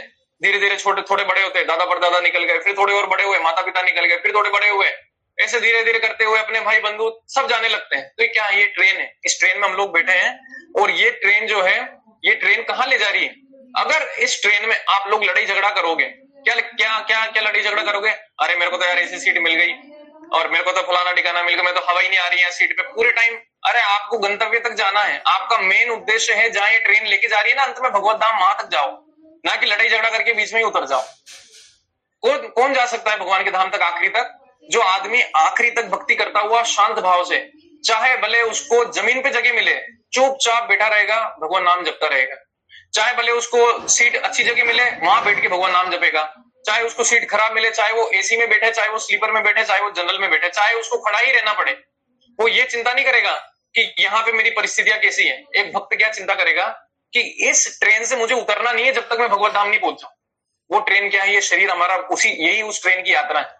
और उस ट्रेन में हम लोग जो है देख रहे हैं, सब लोग उतर रहे हैं बीच में ही, मतलब कुछ करा धरा भी नहीं, बीच में उतर गए। क्यों उतर गए? क्योंकि जीवन का उन्होंने पूरा उपयोग नहीं किया, सही से उपयोग नहीं किया, और अगर कर लेते तो भगवत धाम चले जाते, नहीं कर पाए तो ठीक है, बीच में उतरना पड़ा। एक दिन हमें भी ऐसे ही उतरना पड़ेगा। अगर हमने नहीं भगवान की प्राप्ति करी और नहीं समझे इस दिव्य ज्ञान को, तो भगवान फिर बोलेंगे ठीक है भाई, तू तो जानवर बनने के लायक है, तेरा बहुत उड़ने का मन है ना, बहुत उड़ना चाहता है, बहुत तू जो है पायलट बनना चाहता है, पर इच्छा तेरी पूरी तो हुई नहीं इस जन्म में, तेरे को इतने नंबर आए नहीं कि तू पायलट बन जाए, जा मैं तेरे को बनाता हूँ पक्षी, खूब उड़, कोई मना नहीं करेगा, उड़ता ही रहे, दिन भर उड़ता ही रहे, मच्छर बना देंगे, उड़ता ही रहे। तो ये जो हमारी इच्छाएं हैं, जो भगवान के अलग हटके इच्छाएं हैं, जब ये इतनी ज्यादा तीव्र होती हैं कि मृत्यु के समय में भी हमको छोड़ नहीं रही है, तो वो हमारा अगले जीवन का कारण बनती है। जो आदमी तैरना बहुत चाहता था लेकिन कभी तैर ही नहीं पाया, कभी ऐसी जगह रहता था जहां तैरने का कोई साधन ही उपलब्ध नहीं था, या ठीक है किसी वजह से नहीं कर पाया, भगवान कहते तथास्तु, जा मछली बन जा, मछली बन के खूब तैर, क्या कमी। लेकिन क्या हम ऐसी योनियों में जाके ये सब भोगना चाहते हैं? ये सारी चीजें तो जानवर भी कर पा रहे हैं, उड़ना तो जानवर भी जानता है, बच्चे पैदा करना तो हर जानवर जानता है। क्या हमने बड़ा काम कर लिया? एक चींटी भी खा लेती है उसका, एक हाथी भी जो है भगवान उसके लिए भी खाना भेज देते हैं, जबकि उसको सैकड़ों किलो खाना चाहिए। तो हमने कमा के खा लिया, हमने क्या बड़ा काम कर लिया? हम भी तो जानवर ही हैं। अगर हमने भगवान को नहीं जाना, मनुष्य योनि में आके भगवान को नहीं जान रहे, उनको नहीं पूछ रहे हैं, तो हमने जानवरों से क्या बेहतर कर लिया? इसीलिए शास्त्र बोलते हैं कि जब हम लोग भगवान की प्राप्ति के मतलब तरफ नहीं देखते या भगवान की इच्छा उससे नहीं करते, तो जानवर की तरह ही जीवन है हमारा। और उन लोगों को गारंटी से जानवर का ही शरीर मिलेगा अगला। जो भी मनुष्य इस जन्म में भगवत प्राप्ति के लिए सीरियस नहीं होगा या भगवत प्राप्ति की कोशिश नहीं करेगा, उसको जानवर का जन्म मिलेगा। ये सारे एंजॉयमेंट जानवरों को भी अवेलेबल है। और अगर हम अपने मनुष्य जीवन की कदर नहीं करेंगे तो भगवान फिर हमको वहीं पे डालने वाले हैं। तो इसलिए हम लोग जो है मनुष्य जीवन की कदर करें, ये सब कुछ समझें। भगवान नाम का जो है सहायता, मतलब सहारा लेने से हमारे खुद के पर्सनल जीवन में कितने ही ऐसे भक्त हैं जिनके पर्सनल जीवन में हमने देखा है कि जमीन आसमान का अंतर आ गया। मुश्किलें भले मुश्किलें रही हूं, लेकिन उनको सहन करने में बहुत शक्ति आ गई। जो मुश्किल बहुत बड़ी आनी थी वो बहुत छोटी में निपट गई, और जो उनको मिलना था पता नहीं कितने गुना उनको मिल रहा है आज जीवन में। वो क्यों मिल रहा है? क्योंकि भगवान के मित्र बन गए। जिसने स्क्रिप्ट लिखी है, जो डायरेक्टर है यहाँ का, जो पूरी पिक्चर चला रहा है, वो दोस्त बन गया ना। तो धूप में खड़े थे, कूलर लगा दिया। बस वही हमारी प्रार्थना है। और मैं चाहता हूं सभी भक्तों का बहुत बहुत धन्यवाद करना, जितने भी भक्त आज ऑनलाइन माध्यम से हमसे जुड़े हैं और जो भी यहाँ पर भी आए हैं, कि आप सब लोग ने आके मुझे एक मौका दिया अपनी वाणी को भगवान की सेवा में लगाने का।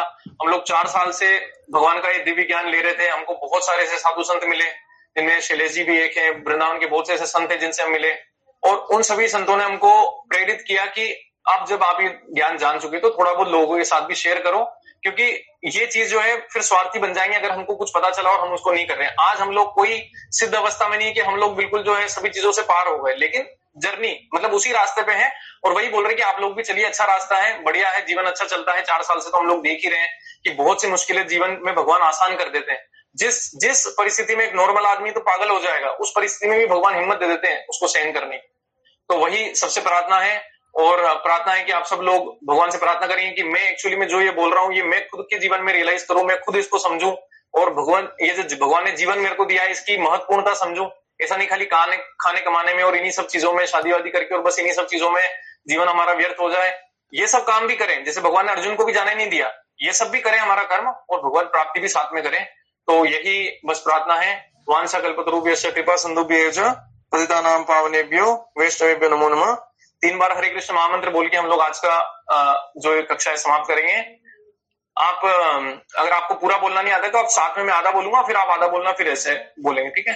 हरे कृष्णा कृष्ण कृष्ण हरे हरे, हरे कृष्ण कृष्ण हरे हरे, हरे राम राम राम हरे हरे, हरे राम राम राम हरे हरे, हरे कृष्ण कृष्ण कृष्ण हरे हरे, हरे कृष्ण कृष्ण हरे हरे, हरे राम राम राम हरे हरे, हरे राम राम हरे हरे, हरे कृष्ण कृष्ण कृष्ण हरे हरे, हरे कृष्ण कृष्ण हरे हरे, हरे राम राम हरे हरे, हरे राम राम हरे हरे। जय श्रील प्रभुपाद की जय, जय श्रीमद् भगवद गीता की जय, जय श्री ब्रज किशोर श्री कृष्णचंद्र भगवान की जय, जय वृंदावनेश्वरी श्रीमती राधा रानी की जय, जय समस्त भक्त गणों की जय, जय अनंत कोटि वैष्णव वृंद की जय, जय श्री चैतन्य महाप्रभु की जय।